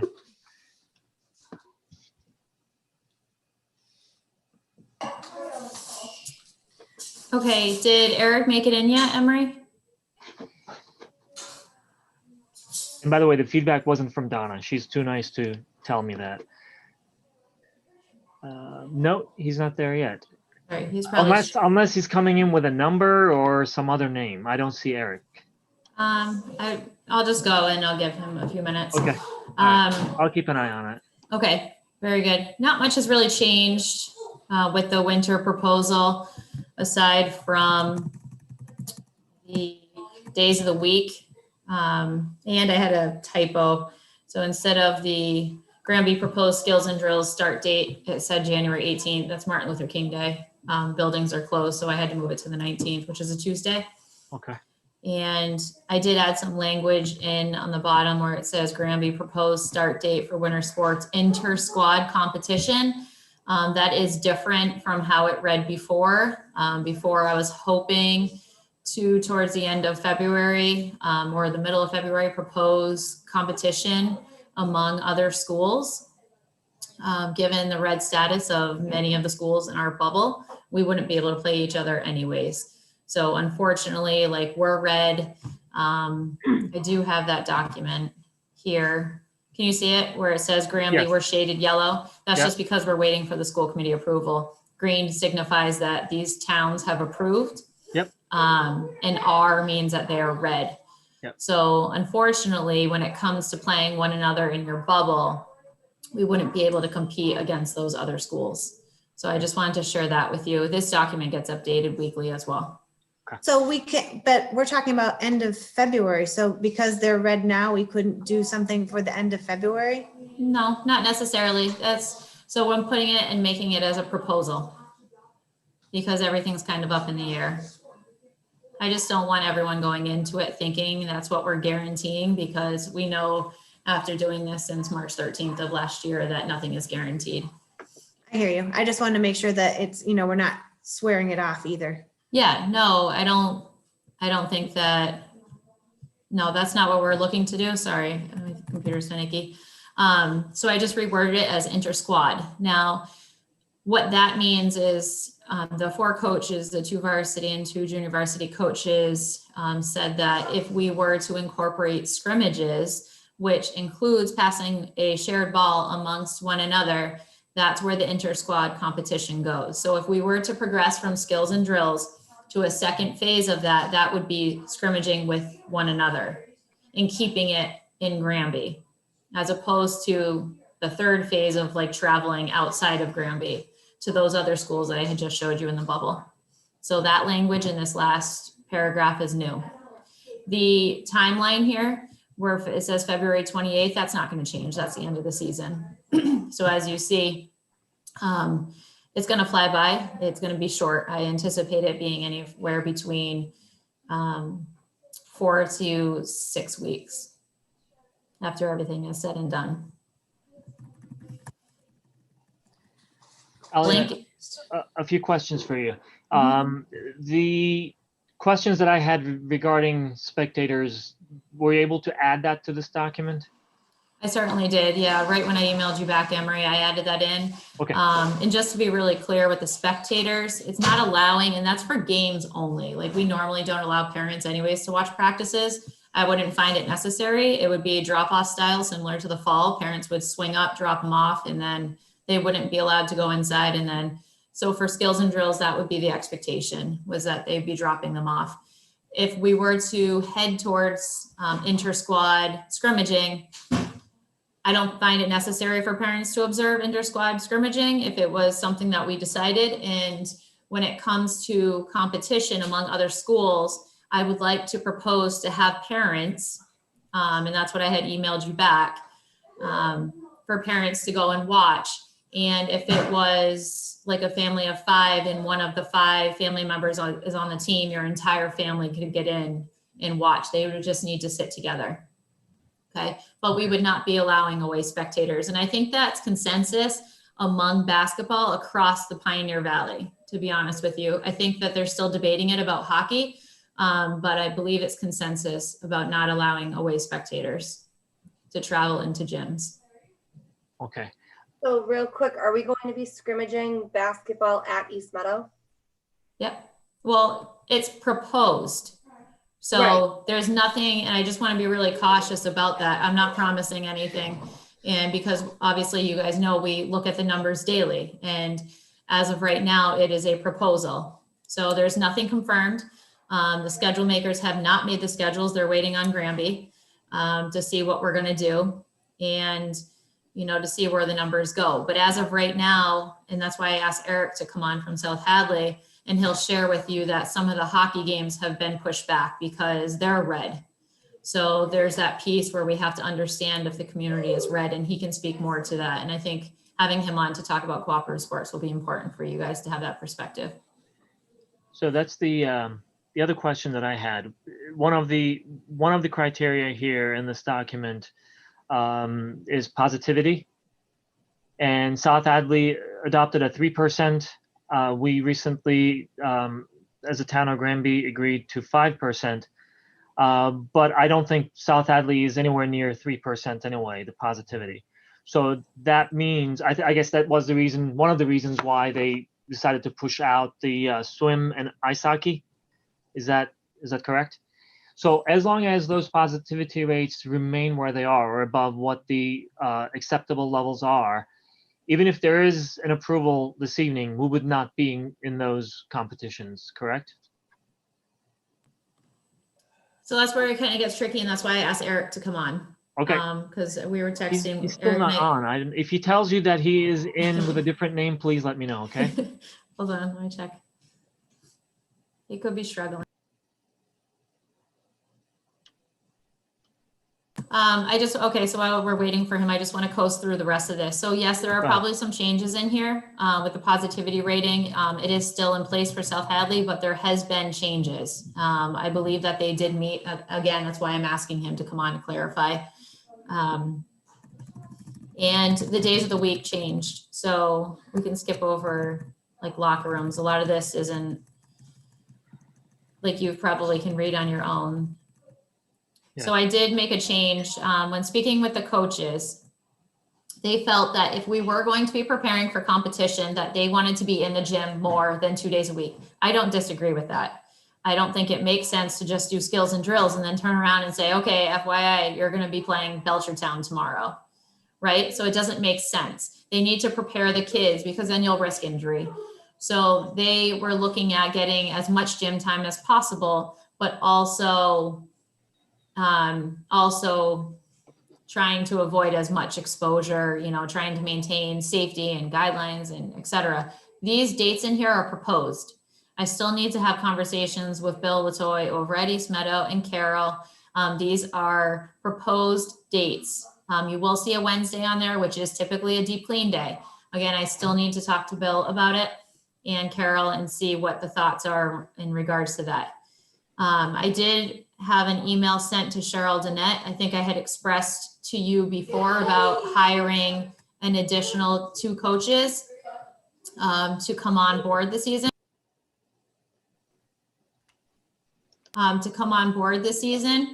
And I did send something in writing to her. Her plan is to send that and share that with the GEA tomorrow. Those are 2 positions that I would like to add to this winter season to help with the amount of signups, the anticipated signups. I did not open Family ID, so I do not have that number. When I did originally survey the kids, it was an 80% return percentage of kids that were interested. So I guess I'll know more when Family ID, but I didn't want to open up that can of worms and then have kids think that they're playing and not have a winter sports season. So I do have time on my side to get the registration part done. By the way, I just moved Eric to the panel. Hi, Eric. Hey, how you doing? Good, how are you? Good. Thanks for joining us. Allie was telling us that there are some changes on your side as well to the document that she's presenting right now. Allie, actually, if you want to facilitate that conversation, since you know the changes better than we do. Eric, you're up. Can you share the changes you told me about? Yeah. So last night at our school committee meeting, we decided that because of South Hadley's rising positive COVID numbers in town, I think we're at 5.39%, and we actually had an initial 3% was like our cutoff. We just thought maybe let's give it a couple more weeks and let's check down the road and see where our numbers are at. And if they're trending down, then we're going to operate a season. So for right now, we have proposed a January 25th start date for practices. And that will be visited on January 21st with the school committee to take a look at the numbers and see if they are in fact trending down. So our decision will be made for this winter on the 21st. And just so everyone is also aware when it comes to swimming, our pool has kind of fallen apart. And so we will no longer have a pool in South Hadley. So this season we will be using the Holyoke YMCA facility. And, going into next year, I like our co-op, maybe we just use that as our site for next year, but there will be no pool in South Hadley for the time being. Eric, can you speak more to the red designation of your community? I know that we're getting caught up a little bit on that. Can you give any more clarification on that? and about our, like, I know they're our kids, but it's always difficult when it comes to co-ops. Are you gonna open it up to accept our kiddos in, and then it falls on us to make these decisions for our students to go there? Yeah, I mean, just the way everything looks, what community is not going to be red? So we kind of felt like Granby's part of our sports teams. It's really going to hurt our teams if we don't have you participating. So we voted that we are going to allow Granby students to continue with our co-ops pending your approval to allow them to participate with us. But like we said before, we need to make sure that we are starting to trend down. And I don't know if that's going to be the case right now with the holiday break numbers are going to start increasing. But in about 2 weeks, we went up 2%. So it's, we're pleading to our community, please, let's practice, social distancing and everything. Let's try to get these numbers back down so our kids can have an opportunity to have winter sports this year. Eric, two things. Yeah. Are your kids in person in South Hadley? No, we are remote. There's all remote for all students? There's a proposal for special populations to go back February 1st, maybe January 25th as well, but that's going to be decided as well on that January 21st school committee meeting. But right now we've been remote. I think special populations have been in for about a month, October to November. But we've been remote this entire time for the general population. Okay, and my last question, well, it's never a last question. The positivity rating, Eric, are you guys still going with a 3%? No, we are no longer gonna go with the 3%. We need to see significant trending downward or regressing with the positive rate. So if we're at 5.39, we would like to see, next week become like 5.15, and then maybe the following week we get below 5. But if it's hanging around 5, I don't feel confident that we would operate a season. Okay, and you said, just to clarify, the start date for swimming and hockey and that's being held at the Holyoke YMCA and Fitzpatrick Ice Arena, is going to be 125. 125 with 2 weeks of practices, which means the game schedule is probably going to reduce. Right. Okay. And that was for hockey specifically, or as? That's all 3 sports for us. So hockey, swim, and basketball. Okay. Okay. And we're talking like maybe 6 games, if that, whoever is not red, maybe. Yeah. We brought it up that, in the fall, our pod, if you will, we talked about how we wouldn't play each other or wouldn't play communities that are red, but I just don't see anyone coming out of red right now. So we're going to have to kind of change that up or not play those teams and stick with that. Not sure what we're going to do with that yet. For swim, it wouldn't really matter though, because they're virtual meets regardless, right? There's no travel for swim anyway, right? Yeah, I'm getting the sense though from swim is probably the easiest and probably pretty capable of operating this entire year. I just don't think that they are going to entertain one sport being allowed and the other 2 being canceled. I think they're going to look at it as an all or nothing. I hear that, as much as that pains me. Yeah. Eric, so if South Hadley School Committee, as you said, they're doing away with the 3% positivity requirement for themselves, but they would likely not be comfortable if the number was around 5%, as you said. Will they also hold our community to that? So I guess what I'm trying to understand is if we are 6, currently we are at 6.7. Yep. Is there any expectation from our community that we would also meet your 5% or whatever the number is going to be at the time of the decision? I think that the impression I'm getting is that they're leaving it up to what your school community chooses to do. If your student athletes are not, they're clear and they're passing all the protocols and everything like that, we're going to welcome them in. It's just the educational part of, if you don't feel well, please don't show up, is what we're telling our kids. I'm sure, Allison was telling her coaches that in the fall, but we're not gonna keep your students out. We're going to accept them in, and it's up to you guys if you want them to continue. I know that kind of puts you all in a tough spot, but we trust what you're doing over there, and so we're gonna follow what you do. Right. I mean, to be very honest with you, and hopefully this doesn't come across as a criticism, but confusion that I got last time we discussed this as well. South Hadley did not, as you just mentioned, did not have students in the building for a while. And, the conversations around winter athletics seems to happen as if it's independent from what's happening in the school buildings. I think what you just added as far as, being very cautious about the positivity numbers and the red status and all that gives me some comfort. But I was a little confused that, a school district that did not really have students in the buildings was now willing to go out and do winter sports.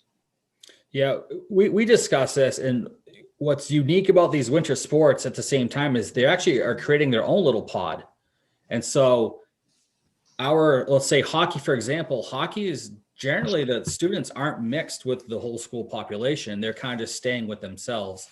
And so, we did feel a little bit better about that, they're sticking with their 25 person roster. And not in theory, while they're at practice, they're not going to school the next day and possibly mixed with all the other general ed students. So it's actually something that's kind of cool and unique at the same time, is that these sports teams are created pods, and, hockey is at the rink, swimming is at the Y, and basketball for us is at the high school. So they're all separate from each other. Which also, made them feel pretty good about if we do go forward, at least we know they're not all mixed. Right. But, one last thing, because again, just you were not with us. We had a long conversation where we said that every scenario, generates 1,000 questions. Still, when there's some interaction across different districts, if each one of the athletes is not necessarily tested, or we don't know that they're not carrying something, that is really exposing someone from our district to that, who then may come into our buildings. Yep. And that cross-contamination potential is what really concerns me. And again, this is almost a continuation of what we talked about earlier. How do we really, not only mitigate, but minimize or eliminate the risk to the extent possible? Since we don't know how to handle uncertainty, we go in the direction of not doing certain things, right? That's basically how we handled a lot of things. And that's been the reason why I remained hesitant about sports, because it's not about, students being clean. We can find a way to do that. And, but we don't know all the other students that who may interact with our students, who will then come and potentially go into our building. Emery, I'm going to stop you right here, because honestly, we don't know what our teachers are doing that are in the building. We don't know what any other student is in. It's not just an athlete. And I really sort of take offense to that, because just because my daughter's an athlete and a swimmer, she's not going to knowingly go and contaminate anybody in South Hadley because she went to a practice. Actually, I was talking about it the other way around. South Hadley can be concerned about their own safety. As I mentioned to you last time as well, we need to be concerned about our own right, safety. But if we're going to say hold that, on one then second. no, because you're saying if your daughter interacts, and I don't know that swimming has that potential, because we said that it was virtual, but for other sports, if anybody else gets contaminated and they come back to our district, that should be top of our mind.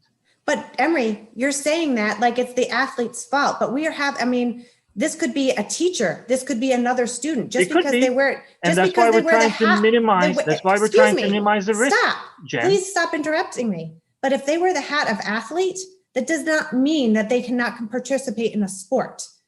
That if you're going by that, then we shouldn't have anyone in the building whatsoever, because we cannot control what people do in their personal lives. And we don't have anybody right now in the building for that same reason. But we have, and we went through fall sports fine, and we watched everything. But I think you're taking a very broad stroke, and I don't like that, because we're talking about when we send kids back to school. But the numbers are up. We're saying right now that there's problems with the numbers. No one's disputing that, but you're not going to, I don't think that it's right for you to say because they're an athlete and there's potential mixing. There's mixing happening regardless. That's why we're in the situation that we're in. But don't make those broad typed of strokes. That's not fair and it's not right. I really encourage you to listen and try to understand what I'm saying. But other than that, I appreciate that you are trying to be, cautious about how certain things are portrayed, because you take offense to it. But that aside, it is our job, and I will say it over and over again. We never sit on this board as a parent. We sit on this board as elected officials who are here to really keep the safety of everyone in mind. And anything that is potentially dangerous or creating risk for anyone in our district, that's a conversation that we need to have. And it's not really to offend anyone, any student, to blame anyone, to point fingers. That's why we are here. So with that, Eric, anything else that you need to share with us? No, come, January 21st, we'll see where our numbers are. And I think same thing with our pod to see what kind of competition that we can have going forward. But, we're gonna try to operate a season the best we can, because I think it's something that's important for a lot of these kids who are sitting home every day, away from all their friends and everything, and giving some sort of social emotional support to them. And I think sports is the way to go for a lot of these kids. And we're going to try everything we can to put forth a season for these kids.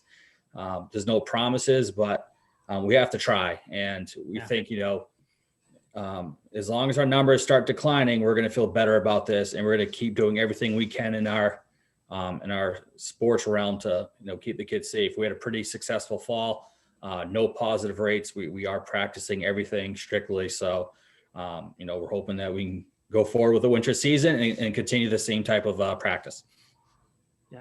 Yeah, actually, that again, just going back to our previous conversation, that's our hope too. We're having all these cautious conversations, but our hope is that things will hopefully turn in the right direction, so we can do a lot of things that we've not been able to do. And we also talked about the mental toll that this whole pandemic is having on everyone, especially our students.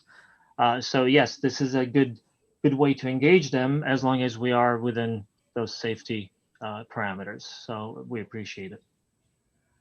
Thank you. Eric, is he free to go, Emery? Oh yeah, of course. Perfect. Thank you, Eric. I'll chat with you tomorrow. Okay. Eric, thank you very much. Appreciate your coming Eric. on. You got it. Right, take care. Emery, just to top off the proposal, I wanted to share, the screen is similar to the other one that had been shared. This one just doesn't have the R's next to it, but just so the school committee has an idea of school communities that have not approved certain sports. It's not just due to COVID though. It could be for other reasons, as you heard Eric say about the pool. So there are some schools that are struggling for other reasons. And it just didn't make sense for them to either run sports, or they're just simply proposing, similar to our proposal, to do drills and skills. And then hopefully take that, be mindful about the start date, okay? Because to be honest with you, out east started in mid-December. The Berkshire started in mid-December.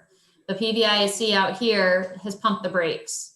So I think it's important to know that we are trying to put together the most reasonable proposal that keeps our athletes and coaches' safety a priority. And, I think pushing it back to start the week of the 18th, so the start date of that Tuesday, the 19th, makes sense. And if it doesn't make sense, we're not going to push it. We're not going to do that. Okay. But I think there comes a point where if the numbers are to continue trending upward, that it doesn't make sense. And then we can respect that and look at that, similar to what South Hadley is thinking.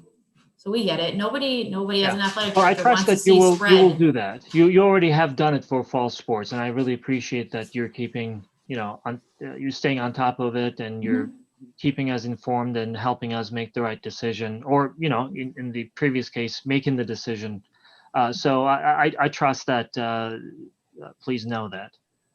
So what we're really looking for, aside from a vote, is, well, a vote. And then I was supposed to be on the Board of Health meeting tonight. I'm not quite sure what happened there. They do have the proposal. They have looked it over. The Board of Health, Dick Bombardier, said that he needs the school committee approval first. And then he would like to he would like to visit the winter proposal. All right. So I have done my homework and I've talked to McDuffie. Because I was suggested that I work with McDuffie. So I've looked at what they're doing. I've had those conversations. And I think we're pretty directly aligned with what they're doing. So there is a little more homework on our end. And oh, there goes my ear thing. There's a little more homework that I need to do on my end in regards to occupancy at East, meaning cohort size, like how many athletes I'd be able to have with one coach. So I'm going to do some work on that, and I'll know that after I get the numbers. Yeah. Were you able to present it all at the Board of Health meeting or speak? No? I sat there, listened, and read all the notes Nancy took. Okay. So it doesn't mean they basically are waiting for our decision. It doesn't mean that we're going to make a decision and they're going to meet next time to make a decision, right? Yeah, they're going to meet on the 18th unless I can get them to the agree 18th. to meet. Okay. Yeah, I wasn't. Well, they can't meet on the 18th. So 19th. probably, 19th then. Okay. And then start the next day. Again, I don't know what happened. All right.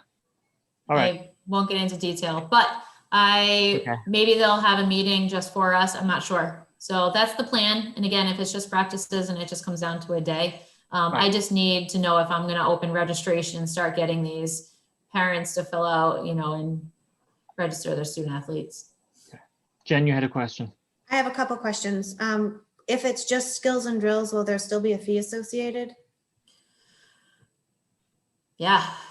to fund the stipends for the coaches? Yeah. Yeah. There's Okay. that piece, Jen. Yeah. Yeah, that makes Right. total sense. I just didn't know. I just wanted to make sure that I understood.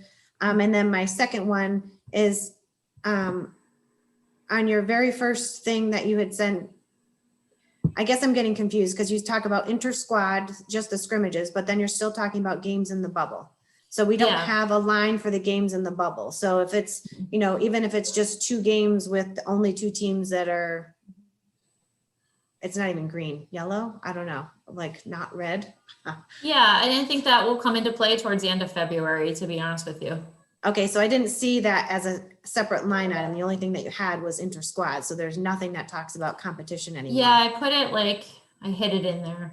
Okay, all right. I hid it in that proposal. It reads,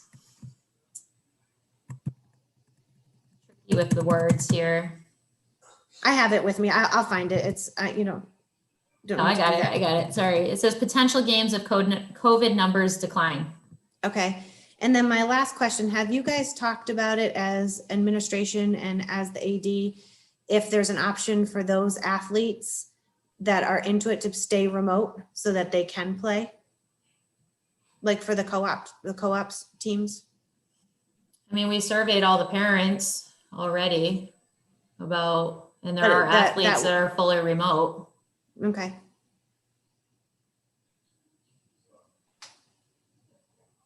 Did that That's answer all. your question? Yeah.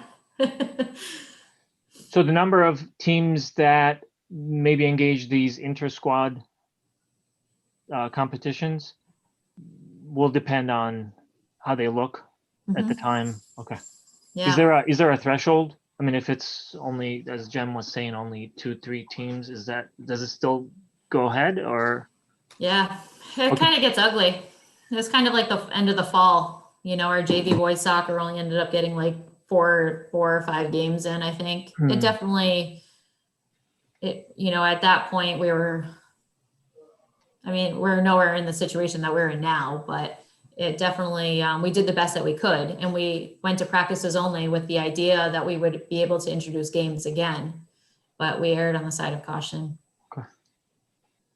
So I just have a quick question about basketball. Come end of February, if numbers are improved and we can have games, would they all have to be away because of East Meadows Nope. gym size not being regulation? Nope, not at all. It doesn't have to be. The PBIC director called me and said it doesn't need to be. That was my first issue, because we're not hosting a tournament. So it's like a glorified scrimmage, to be honest with you. I'm not trying to minimize the competition play, but when you change the game to the way that they have because of COVID, it really isn't the same game anymore. Really the kids are getting out there to, get some type of competition. And I can't define that, but yeah, it's not going to be an issue. That's good to know though. Okay, thank you. Any other questions for Ally? Okay, is there a motion? Ally asked for 2 votes, 1 vote and then another vote to, right? So, no, I'm kidding.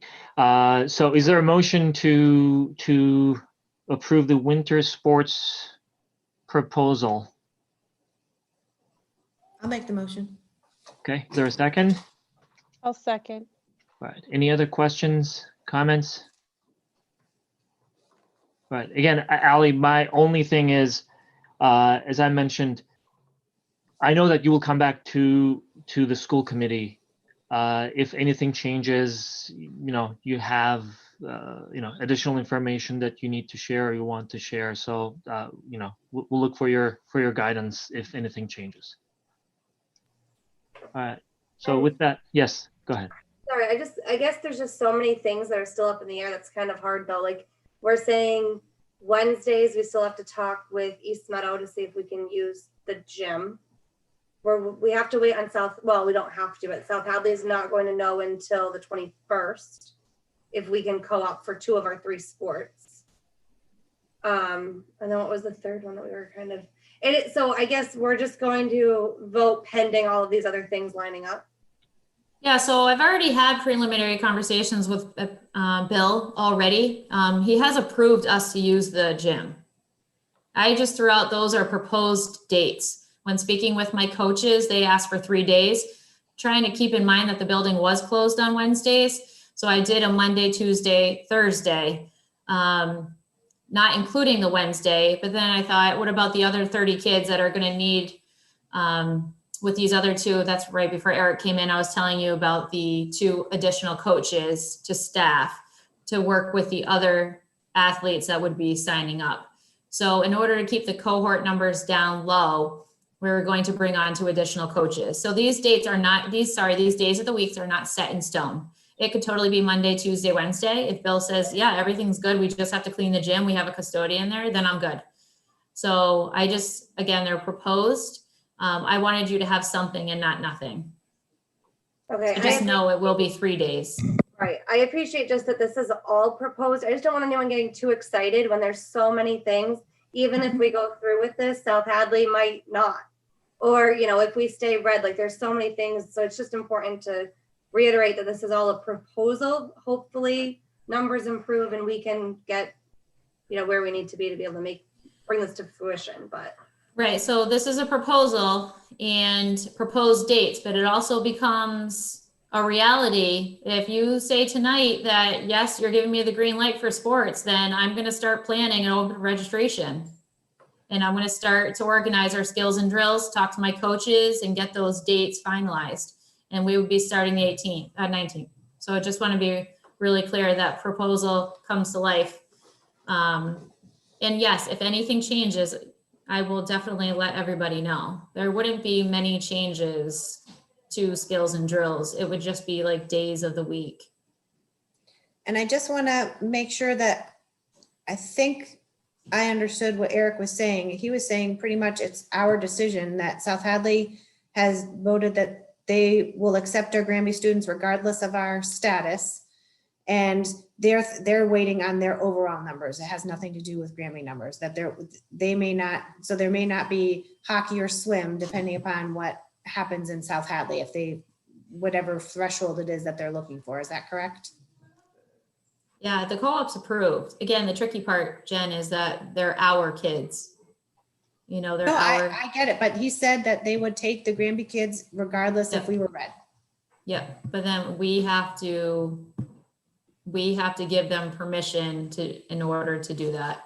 And I'm crossing my fingers that everybody is gonna vote in 10 seconds and say, yes, we're gonna do the right thing. We're gonna vote, we're gonna allow sports, we're gonna do it safely. And if anything changes, we'll revisit it. Right, well, I don't see why, so I'm just trying to say, is there still a differentiation in everyone's mind about the co-op or the sports? Because if it is, then we should separate it out. But it sounds like we have technically already approved the co-op.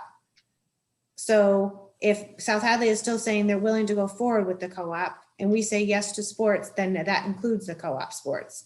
And if not, then we're just going to vote on basketball and have a separate vote about the co-op sports. That's what I'm getting at, because it sounds like South Hadley is okay with it. I would keep it all as one. Okay. I would suggest that. Yeah, just keep it. I would agree with that, unless somebody wants to change the motion. We don't have to complicate it. I guess my last question is just to keep, Ally, you said, if everything stays, where it is, or if anything changes, what do you consider like a change? I mean, you already know where we are as far as our designation and DPH numbers and all of that. So where do you find a line of saying if anything changes? Like if it gets worse from where we already are, do we pause? Like, I'm just curious what that meant. Yeah, that's a great question, Stephanie. I don't know if we can get any worse than where we are right now. And I'm laughing because this whole pandemic is exhausting, but if I can still, like, we don't have kids in the building. I feel like if we were to bring in 12 basketball players and they have their own ball, we can safely do that. I'm a hockey mom. I travel on the weekends, to area rinks. You're a swimming mom. And you do it every probably 3 or 4 nights a week, and we do it safely. And I can confidently say that my coaches are prepared to do it safely. I don't know, like, I wish I could give you a better answer than that, but. No, it just made it sound like I wasn't sure like, if you were thinking in your mind, like, oh, if numbers got worse, then you would be the one to pump the brakes. It just. Yeah, and I did that in the fall, but I don't know if we can get extra red. I think it will eventually turn maroon, but out there. I don't know. Yes, will I pull the plug if I find it necessary? Yes, I did it in the fall. Okay. If I feel like we can't do it anymore, it did. Yes, I got to a point in the fall where I was like, no, we can't do this anymore. I got to that point. It didn't feel right. Okay. Any other? All right. So we have a motion and we had a second. Who was the second, by the way? Jen? Okay. So Jen, all in favor to approve, please say aye. Aye. Aye. Opposed? I think I heard everybody, right? All right. So approved unanimously. Good luck, Ally. Hopefully everything goes well and, everything happens as planned. Again, if not, we will see you. All right. Thank you for coming. Thank you for proposing, and thank you for making the updates. Yeah. Thanks, everyone. I appreciate it. Cool. Take care. Have a good evening. You too. All right. So we had one more item. Actually, Emery, under reopening planning process, you do have to revisit and update the phases of the reopening. Okay, go ahead, drive us. I think Stephen is here because. Oh yeah, we have the high school. Okay, sorry, Steve. All right, Stephen, that's yours. Go ahead. Is he in? Yeah. Hey everybody, I'm having the same issue that Ally did, I think, at the beginning. I just see the mute and the raise hand button, but okay, let me. I'm fine continuing like this if you are. Actually, it would be nice to see what you have. How about now? No change yet.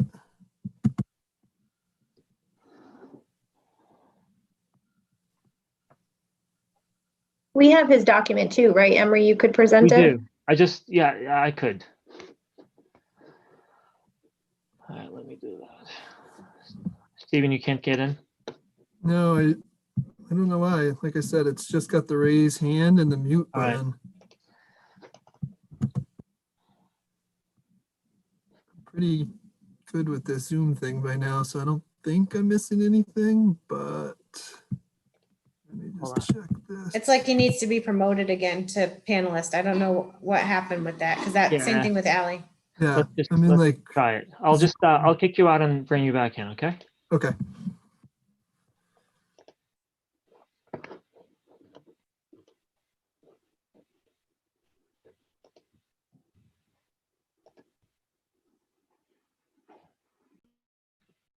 All right.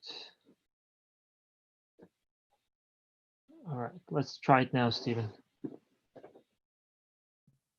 Okay. There we go. All right. I was in Zoom purgatory, so thank you. Can everybody hear me? Okay, Yes, yep. good. Okay. So at the last, Are you presenting? I'm not presenting my screen right now, but Okay. I certainly can. If you could, that would be great for everyone to see what you're sharing. Sure. Thank you. Can everyone see that okay? Yes.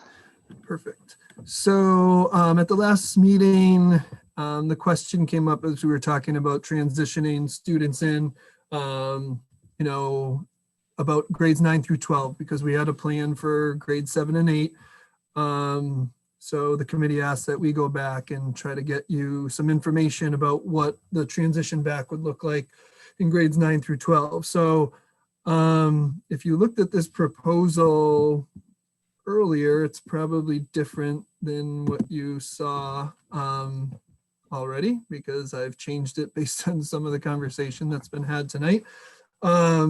Like I took out all the dates and things like that. I'm happy to talk about what they were, but really the plan was based on the logistics of returning. You know, it didn't really have anything to do with the health metrics or community spread or positivity rate. It was really just looking at the information and trying to give you all some idea of where we are and our preparedness to return grades 9 through 12. You know, so far we have our special, our high needs population in, we've had our 7th grade in, and the next step was our 8th grade. So we're prepared for that already. So 8th grade, we're ready to move forward. So this is really focused on 9 through 12, although you will see some numbers around grade 7 and 8 throughout the presentation. So I won't read all this, but the junior senior high school reopening committee started discussing the return of students over the summer. And one thing that stuck with me was that committee felt strongly about moving slowly and going small. And I think we've done that to date. We've learned something each time we brought in a cohort of students. We've been able to adjust accordingly.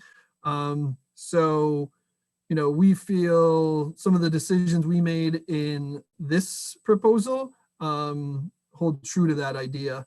And again, we believe that we can carry this out in a way that minimizes health risks to staff and students. So the numbers. So what we did was, I'm going to start with the last bullet for some reason, but we sent out a survey to all families in grades 9 through 12. The first survey was sent out on December 21st, and then we followed up on December 29th.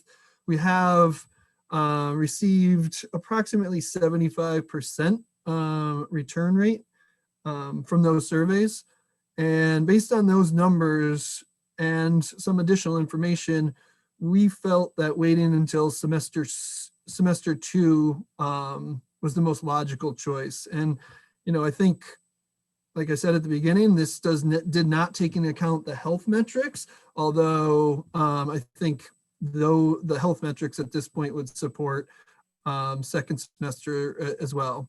The reason that we waited was almost every student, I would say 90 to 100% of students are going to have changes in their schedule at the end of the first semester. The first semester ends on Thursday, January 28th. So in order to plan for this and figure out how many students in each class and which cohort students should be and how we balance it, all of those numbers would have changed if we decided, for example, to bring these students in next week. They would have all changed 2.5 weeks later, which would have created a whole another set of issues potentially. So that's a primary reason we aimed for the start of semester 1. And originally in this plan, and you guys probably all saw it, we had mentioned February 1st. In light of tonight's conversation, I wasn't sure how people felt about specific dates, and I think, we're willing to work with what the school committee wants us to do, and health and safety and Board of Health. So I felt like the dates probably weren't as necessary for the conversation, but we had originally planned for Monday, February 1st for the first group of grades 9 and 10 to go back. The reason, it didn't make sense to send them back on Friday, January 29th for one day. So starting fresh that following week. And then students in grades 11 and 12 coming in next. So you'll see in grades 9 and 10, if you look at cohort A, we would be bringing back 37 students at once in cohort A, and then 20 students in cohort B. And then for that next group, grades 11 and 12, it would be 24 and 24. If you see in the cohort B column, the numbers that are in parentheses, you might wonder what those are. That would be the total number of students who would be in the building in those grades on a given day. So basically that accounts for those students who are in 4 days a week. So we counted students who are in 4 days a week in cohort A, and then just added that parenthesis. So for grade 7, there's 5 students who are 4 days a week. So that would bring our total in grade 7 when cohort B is in to 14. So just to be clear about that. So we talked about a lot of things, a lot of potential options. We worked with guidance, we talked to teachers, we talked with some parents and administrators. Originally, we were actually looking at the potential for grades 9 and 12 to come back together. We felt like getting our seniors back. There was some merit to that, and, wanted to get, but based on the response, bringing back the 2 smallest grades probably didn't make the most sense, which is why we ended up going with 9 and 10. We also flirted with the idea of all 4 grades back at once. And that would be 62 students at once in cohort A. I believe we could do it, but again, going back to that theme that the reopening committee had really pushed and is really sat in the back of my head about going slow and small and learning each time.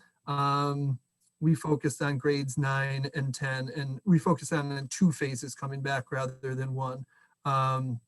So it would be, I already went over those numbers, I think. So. Stephen, can you help me with 11, 12? When did you say they would be scheduled to come back in? We didn't put any dates on. Oh, you did not put any dates on that. Okay. Originally we did, but based on tonight's conversation and not knowing even when 8th grade is going to come back, I felt, again, I guess I'm always torn between, do people want to know a date and then have it pushed back, or do people rather not know a specific date? So we had February 1st, and then the second phase potentially, we put it for February 8th, but we were open to, if the school committee felt like, bringing back that group the following week didn't make sense, that would push that second group back to after the February break. So originally in the plan, it was February 1st and February 8th, being open to February 1st and February 22nd. And I can see that. But also I'm thinking about what Carol said, I think earlier, that you have the dates and you can't make the dates, and then you make a decision about those dates later on. If we keep on shifting the dates, sometimes we're not going to be able to really get ahead of it because we're not really meeting as frequently to be able to get ahead of it based on the criteria that we discussed. But I see the logic that you just mentioned as well, that if we're going to give hope to folks that you're coming back on this date and then it's not going to materialize, what good is it? Yeah. Yeah, and again, and I know Carol had mentioned that's something needs to be discussed tonight amongst the committee. So I figured once you guys know what this looks like, this could be incorporated into that conversation as well. So that's just why I took the dates out. Okay. Are you saying, or when are the 8th graders supposed to start? Because they're not coming back because they haven't been in. They were originally supposed to come back on the 11th. That is now up in the air too. So that's why I felt like having February 1st here without knowing when the 8th grade, all of that kind of has become a bit more up in the air. So that was the original plan, but I know that's expected to change. Can we handle having 8, 9, and 10 come back at once? If you give me a second, just do these numbers. That's 58 students. Yeah. Yeah, again, I think we're at the, when we're talking in the high 50s, we're at the top end of what I think we can do comfortably right now. I think about we have assigned seats in the cafeteria and things like that. We've done an orientation with each group that we've brought back.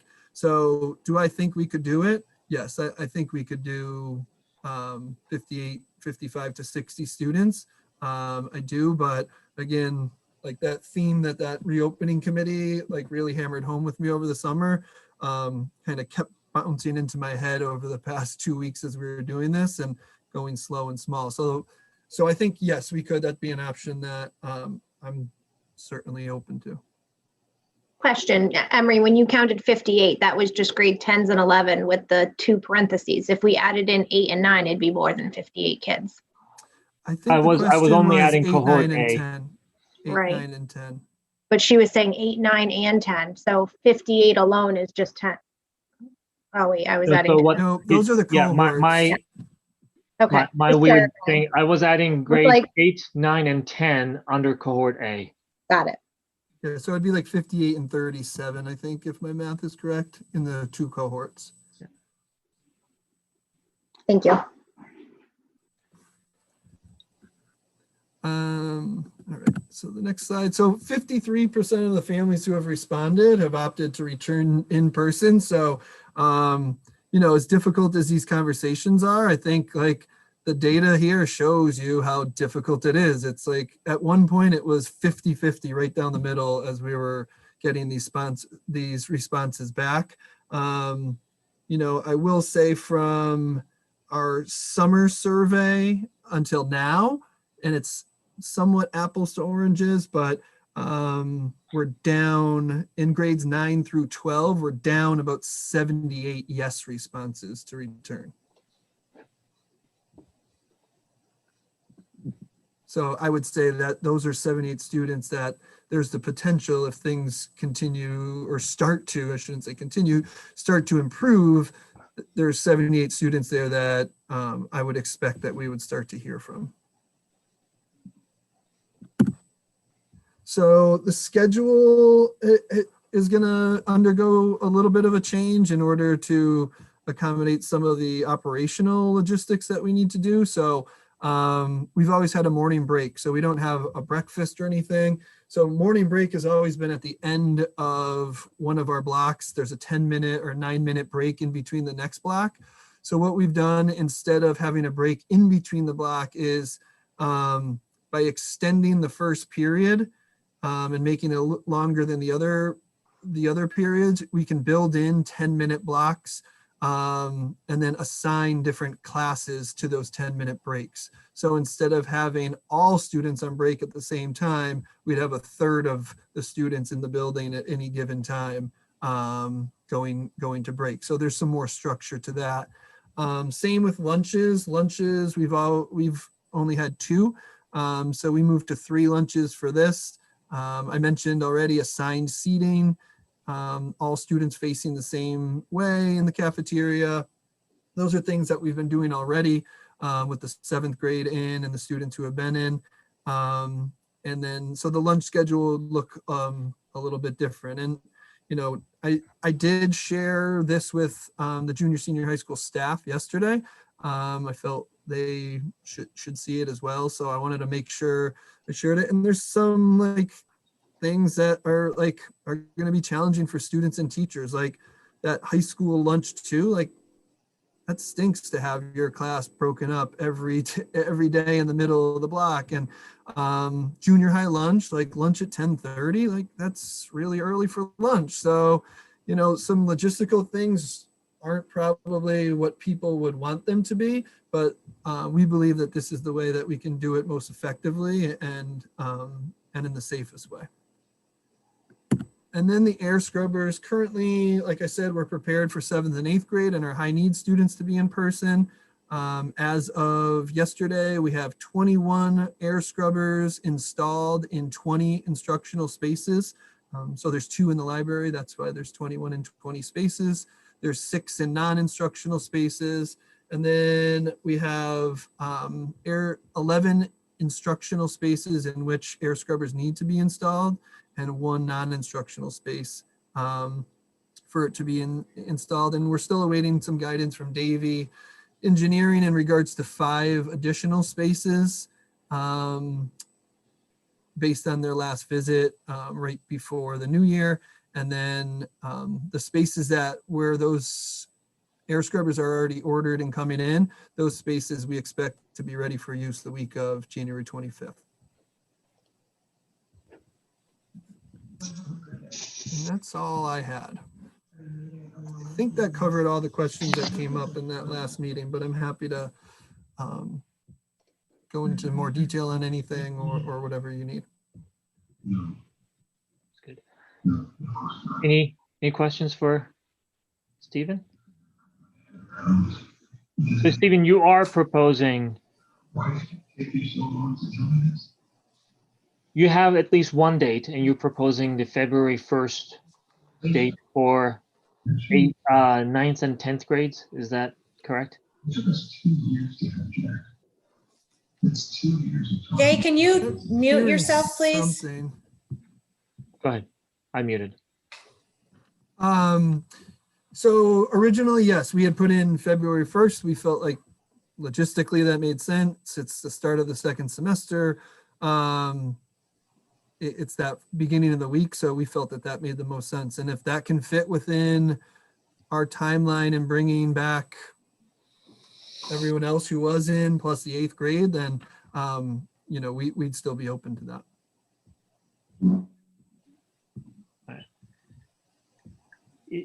So are you asking for a vote tonight for this?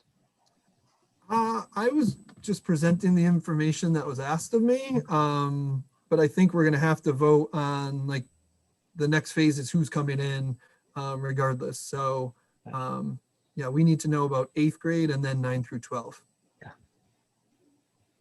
Yeah, great. Any questions for Stephen? Audrey?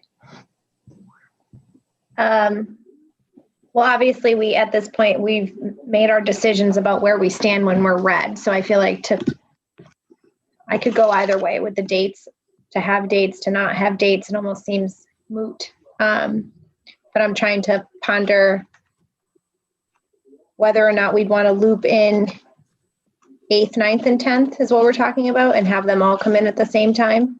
That would be the vote, correct? Another option could potentially be 8th grade coming in whenever 7th grade returns too. Personally, for what Like it's that. worth, I like that one. I do too. 7, 8, and then 9, 10. I do too. That makes sense. We just don't know when that is. Like, we don't even Correct. have. Right. That's But we could right, make yeah. that decision to say that when 7th returns, 8th will return with them. And then 9 and 10 will be separate. Do we need to vote on that? I think we're gonna have to. Shall I Um, make a motion? again, I don't see. I don't think see. you don't see- already did. We didn't say that 8th grade was going to come in when 7th did. Yes, yes, We we did. did. Okay. So that's already there. Because it was and supposed to be the 11th. It was supposed to be the 11th. And now the 11th is Monday, so that's not happening because we. Okay, and so I leave it think as you- is. Do you need to tell people we're continuing remote? Have we stated that clearly yet? Yeah, we will get there. Okay, But what you're saying is that we already have a motion that was approved with 7th and 8th grades coming in, so we don't really have to modify No. anything on that one. no, it's just now Um, determining Okay, the date, but we won't know. so and thank you for that. Knowing that any of those dates basically will be fluid until we, hit certain criteria. Should we at least tentatively vote for that February 1st date for 9/10, and it's in the books, and we hopefully things change, and at least we have a date for 9th and 10th? Yes? All right. All right. Thank you for saying yes, Carol. It just seems kind of pointless. I mean, to say that, it's almost like, do you just state the metric rather than the date? Like 9 and 10 will come in pending the updated Well, that's metric. what it is. You know what I mean? That's what it is. The Yeah. other Right. option is Like obviously rather wait than say a until, date. sorry. The other option is to wait until the 9th, what's today? 19th. 19th, and then, make that decision then. I think either way it works because it leaves enough time. Sounds good to me. Okay, so let's just make that then. So going back to the last item, next week, based on the criteria, it seems to me that next week we're red. But based on our current criteria, we also need to be yellow for a week before we can come back again. That's correct. I mean, I said red, but even if it were yellow, then, it Just would being not have made a super difference. clear for, No, that's a good point. That's a 13. How many participants are left with us? 30? 30. Yeah, those who are bold enough to stay with us. But okay, so next week, for next week, we are staying remote. Is that correct? Yes. All right. Can we do we need a vote? I think that's basically based on the criteria affirms it. If anybody thinks that we should have a vote as well, we can do that. But if we're all in agreement verbally, can we say whether we're in agreement that next week we're remote? In agreement. Okay.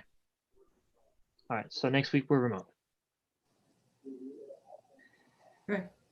Was there anything else that we needed to vote on related to the dates? Anything else? Okay. No. All right. Stephen, did you have anything else to add? Nope, just if people had any questions, happy to answer them. No, I want to thank you for putting together that deck. It was really, very helpful to be able to see your thought process in there before the meeting. I appreciate it. Should have seen it a week and a half ago. All right. So maybe you should share them earlier now. No, you're better so we off. can have You're some better fun. off, believe me. Cool. All right. I think we're all set with that. Superintendent search. Carol. Yeah. So I sent out a reminder of the survey. The survey went out right before the break to all staff in all families. So I sent out a reminder. We're going to close the survey tomorrow. And then MASC will compile the data for the committee. Okay, so did the committee meet yet? Okay. No. And Jen and Audrey are representing us, right? Yes. Okay. All right. Yeehaw. Yeah, yeah. I may be wrong, but I think when Tracy presented, she said that, if everything has started then, things were going to be done in February or March, something like that. So that's why I'm asking. But it's good to have their help there. And thank you, all three of you, and Carol for driving that conversation. All righty. So our next item is the superintendent report. Do you have one for us? Yes, I do, and I'm going to. It was in your. My slideshow wasn't in your packet, but the structured learning time changes that the Board of Health. Oh, yes. So I'm going to share my screen. And, oops, where'd it go? Hold on. I don't know. We're seeing your There vacation it spot. is. Can you see it now? Yes. All right, I just have to move you guys so that I can. Oh, here we go again. How do I do slideshow? Darn it. Upper right, right next to the yellow button. Present. Next to the yellow button. Yep. Okay. Yes. Well, I had to move. You guys are. I had to move you. Okay. Perfect. All right. So, okay. I don't know how to go back. All right. So it's student learning time regulations. So at the December 15th meeting, the Board of Education adopted an additional amendments to the student learning time. Basically, this is because of the need for live instruction or asynchronous in districts that are operating hybrid and remote learning models. This change is effective January 19th. They did in November a survey that the district participated in.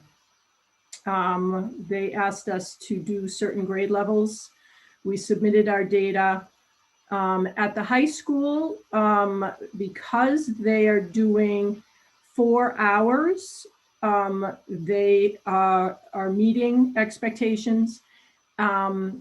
At East Meadow, we need to do, some minor tweaking to make sure that we're meeting them. So basically, synchronous learning is also referred as synchronous instruction.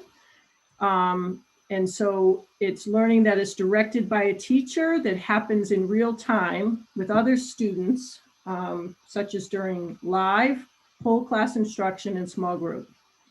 So it can happen live online classes, live streaming, and small group. What doesn't count is optional, like office hours. So if a teacher says, I'm having office hours on Wednesday afternoon, that is not considered part of the structured learning time. Any questions? Nope. So requirements provide flexibility to vary minimum live hours across grade levels. So you could have understanding that our younger students can't be online as long as our older students. Our older students, as the high school is doing 4 hours. And if they're in a hybrid model, they're only required to do 35. So they're ahead, which allows us to be flexible with our younger students and not have to have them online as much. The one caveat to all of these changes is they want 35 hours over a 10-day school period. It doesn't include pre-K or kindergarten. And the combination can be in person, which is, our hybrid is in person and remote synchronous. So it's a combination of both. But the most important thing is there must be a daily live check-in between students and educators every day. So that's, you know, in the hybrid model, you do have days where, you know, the kids are home and the teacher still has another cohort in front of them. So, you know, they'll be working on figuring out how to make sure that they have a daily live check-in at East Meadow. The high school, as I said, they're doing the 4 hours of synchronous, so they're meeting, you know, exceeding the standard. From what you're Carol, saying, go ahead. um, Go ahead. When you meet tomorrow with Cheryl, are you going to go over that? Because I think it kind of contradicted some things that we had set earlier in the year regarding like when they're hybrid, having to do these live check-ins. Yeah. Just Yeah. like Yes. Yeah. We're going to have to, because of the changes in the regulations.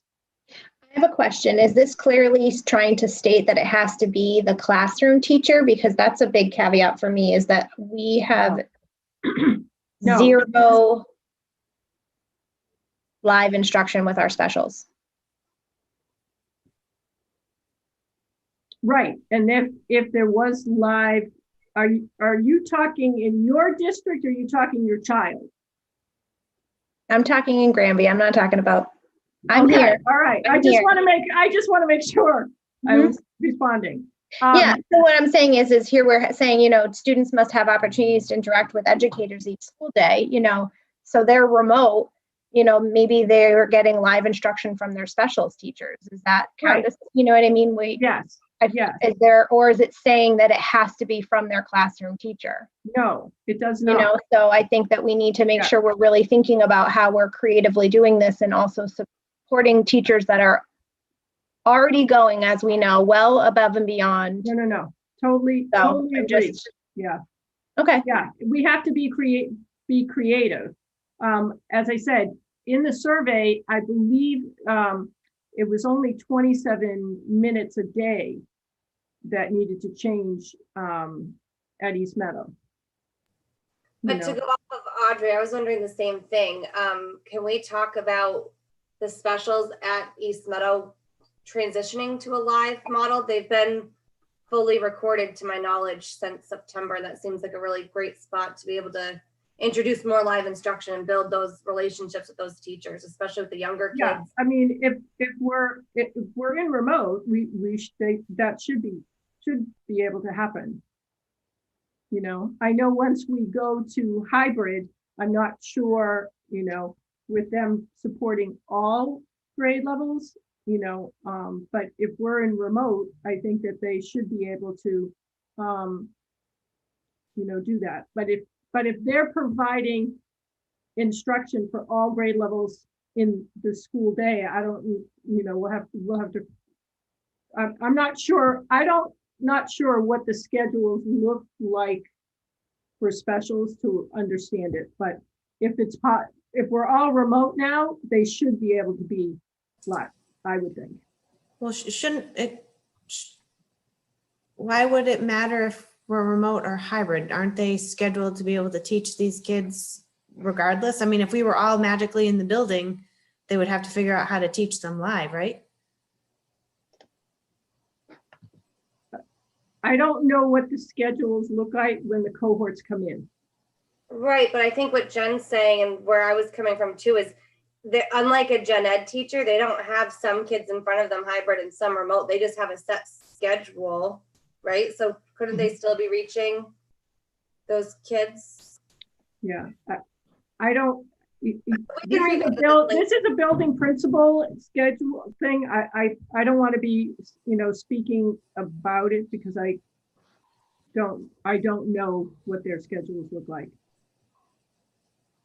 You know, I think Bill is here. We want, you know, to bring Bill in. We can, but let me just finish mine and then we can talk about that. How's that? Okay, so anyway, the focus is 35 hours, but the caveat is, remote is 40 hours. If we transition to remote, we are then held to the 40 hours.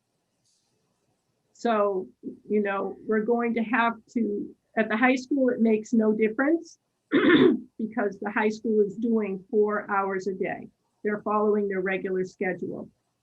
At East Meadow, it, you know, we're not doing, we're not doing 4 hours a day of synchronous when we're remote. And we are doing less than that because of their age group and the change. But as I said, we have to tweak it a little bit if we're going to be all remote. We're going to have to add some time.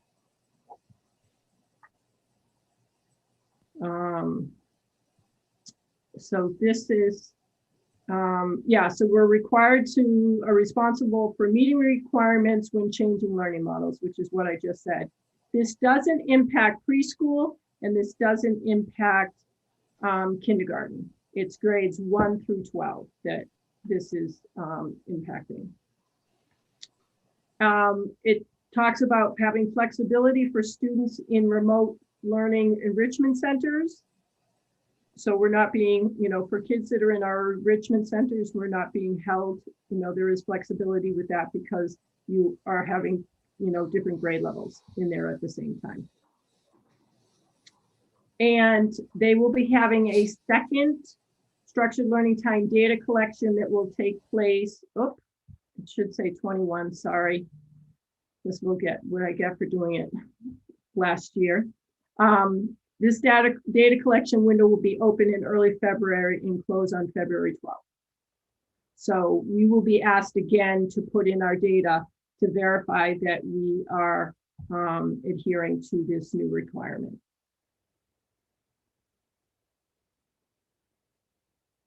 Any other questions? So Carol, this is all self-reported for the time?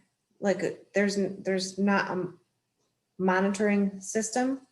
This is their monitoring.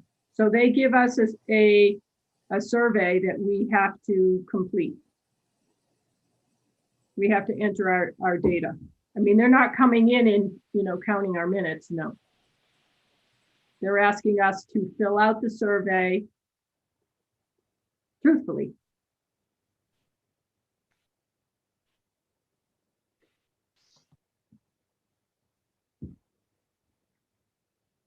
All right, stop sharing. All right. So, any other questions? No, and when is this effective? This is the 19th. Okay. Which is a Tuesday after. I don't know if you want, I think Bill's on, if you want him to talk about specials. Are there questions for Bill? I'll move him over. He's right here. I can see him. Isn't he in? I don't know that I necessarily have questions, but I'm just noting that that's an area that I feel that we have a weakness and could gain some time. Okay, so I moved him this way. Maybe quickly we can get feedback from Bill.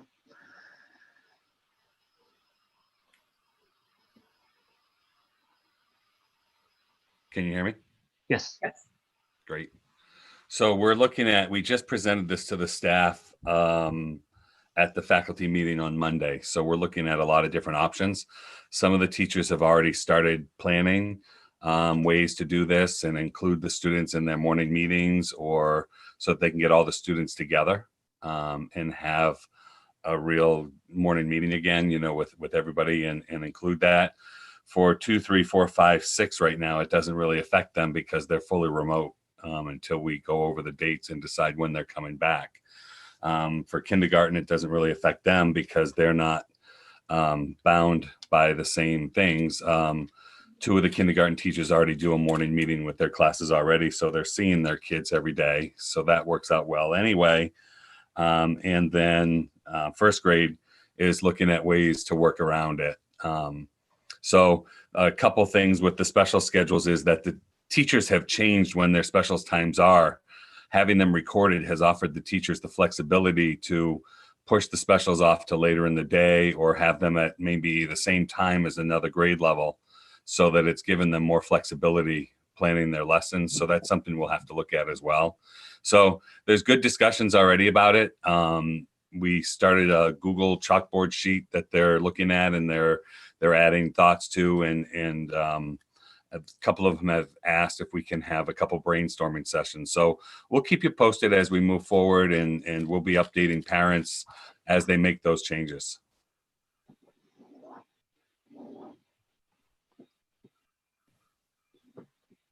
Are your questions answered, school committee? All right. Thank you, Bill. Appreciate your coming Thanks, over. everyone. All right. Have a good evening. You too. Thanks. All right. So I can find where I was. Adam. Yes. Hi. Hello. Do you have any report for us on finance and business facilities? Yes, a couple things. One quickly, the LED project has been completed. The LED light project at the high school has been completed.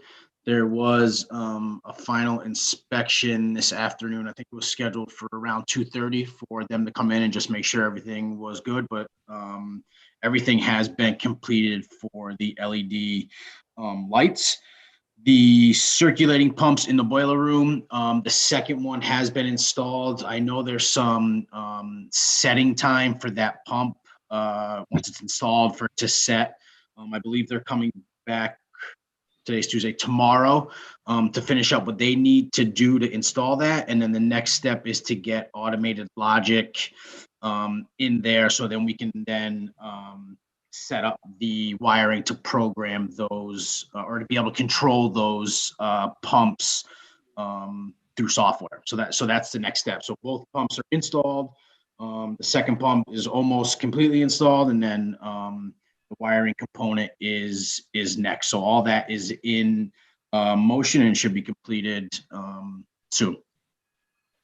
In the meantime, the boilers are working to be able to. Correct. Yep. Correct. Yep. Thank you. Any questions on that? Anybody? Okay, second, I just got a couple slides. So there was some new, and I'm going to try to share my screen. So please, Works. let's see. Can you guys see that? Yes. Yep. Okay. There's just a couple slides. So there were some new school choice numbers that came out for FY21 based on our October enrollment that we submitted to the state. So I just want to kind of give you guys some updates on that. And then obviously if we have any questions, we can discuss. So the first slide is just comparing March and January. So March is what I use to project school choice for this upcoming year.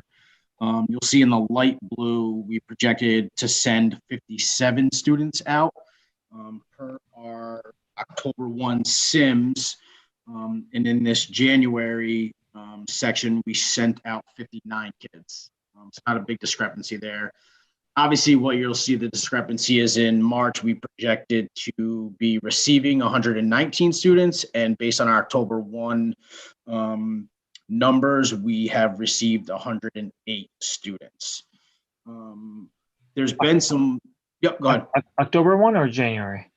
Well, so this says January, meaning we got these numbers in January, but they're based on our October 1 submission to the state. So I apologize. All right. No, that's good. Thank you. Yep.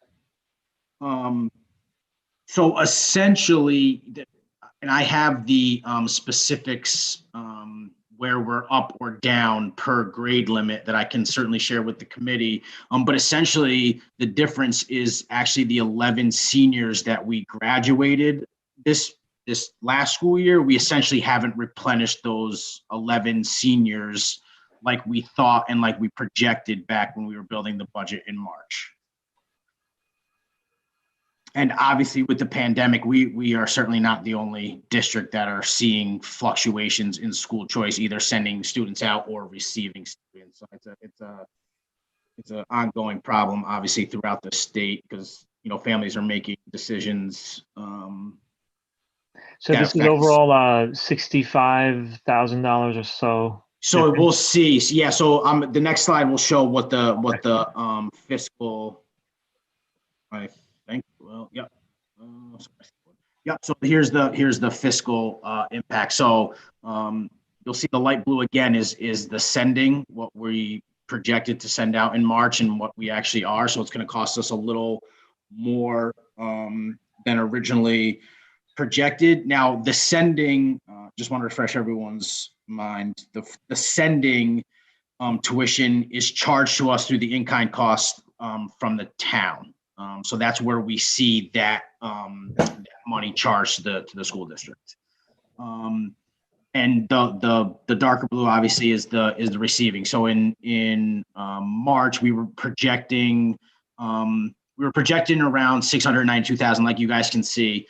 I don't want to get into the weeds and confuse everybody, but our cherry sheet, which is another document provided by the state, which gives us assessment and receivable information, they have our receiving tuition at a little over $700,000 right now. These numbers are all going to fluctuate. We're gonna update this information again in the springtime, which will then finalize our FY21 school choice numbers. So this is really more informational, and these numbers will certainly change. But as of right now, again, in March, we projected a little over $690,000 in revenue for school choice, and based on the October numbers that we provided to the state, we're looking at $658,000, almost $659,000 in revenue. So that's there. The difference right there, Emery, that you were alluding to is about $35,000. Yeah, that's good.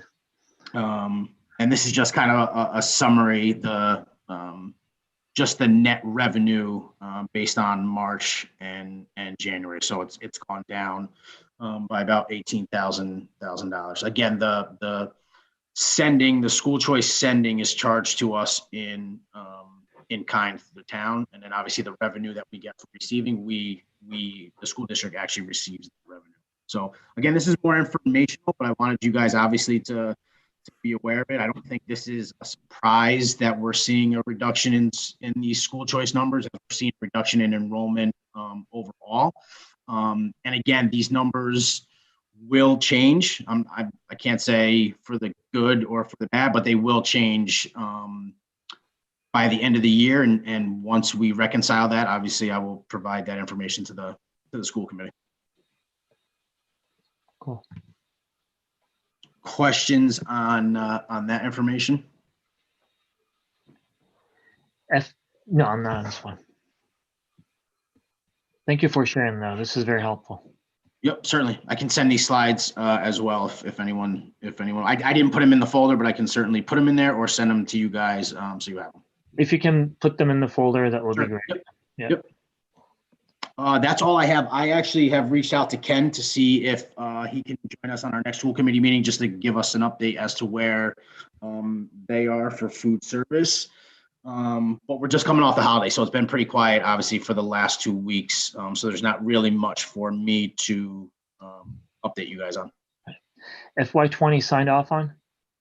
Or not? FY20, yeah, is signed off on. Yep. Okay. Did you want to share anything about the process work? Yeah, if you'd like me to, yeah. Just very briefly. Yeah, so I had a meeting with Chris and Jen Silva this morning. It was to thank you, obviously, to both of them. First, it was to review our reconciliation process on a monthly basis between the school and the town. So we're not struggling at the end of the year to do it all at once. Quickly, Chris would usually send me a PDF document. I would try to go through it page by page and do it that way. We had a meeting today. We've agreed on the reports that he is going to send me on a monthly basis, which he's already sent me the report from July through December in the format that I've been looking for. So I'm going to start my work on doing that reconciliation, and additionally, while doing those monthly reconciliations, kind of cleaning up the crosswalk of our accounts and the town accounts. So it'll serve two purposes, but we had a really productive meeting this morning, and it looks like we'll be good moving forward. That's great.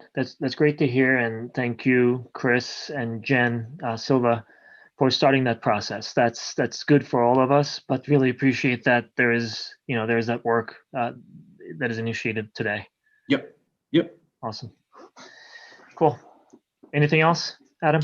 No, like I said, we're coming out the holiday, so it's been kind of quiet. So there's not much to update you guys on. It was the LED lighting, the boilers, and the school choice.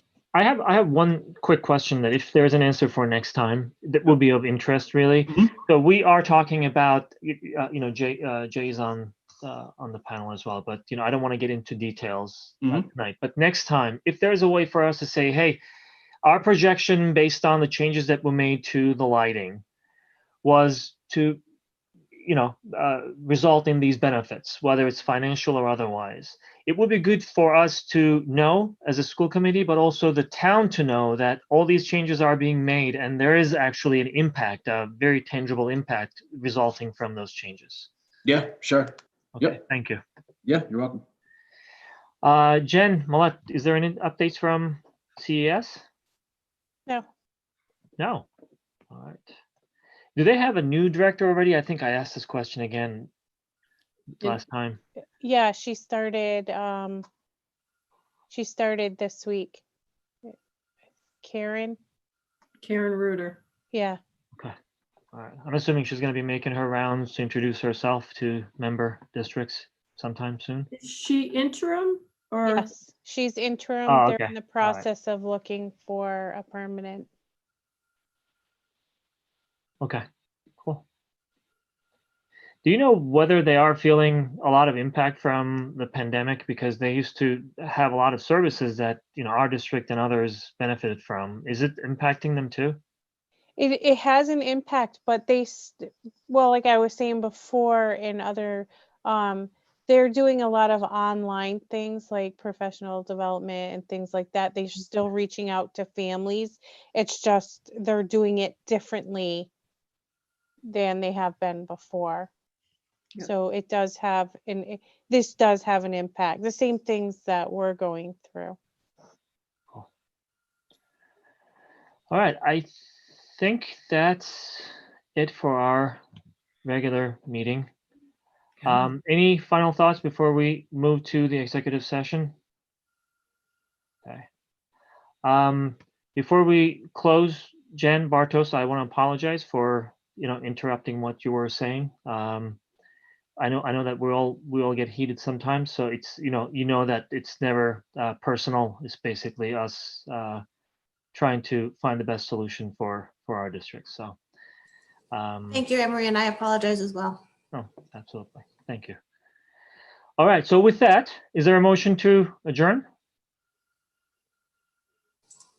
I'll make the motion. All right. I think Audrey seconded. All in favor, please say aye. Aye. Aye. Aye. Thank you, everyone. Thank you, all the visitors.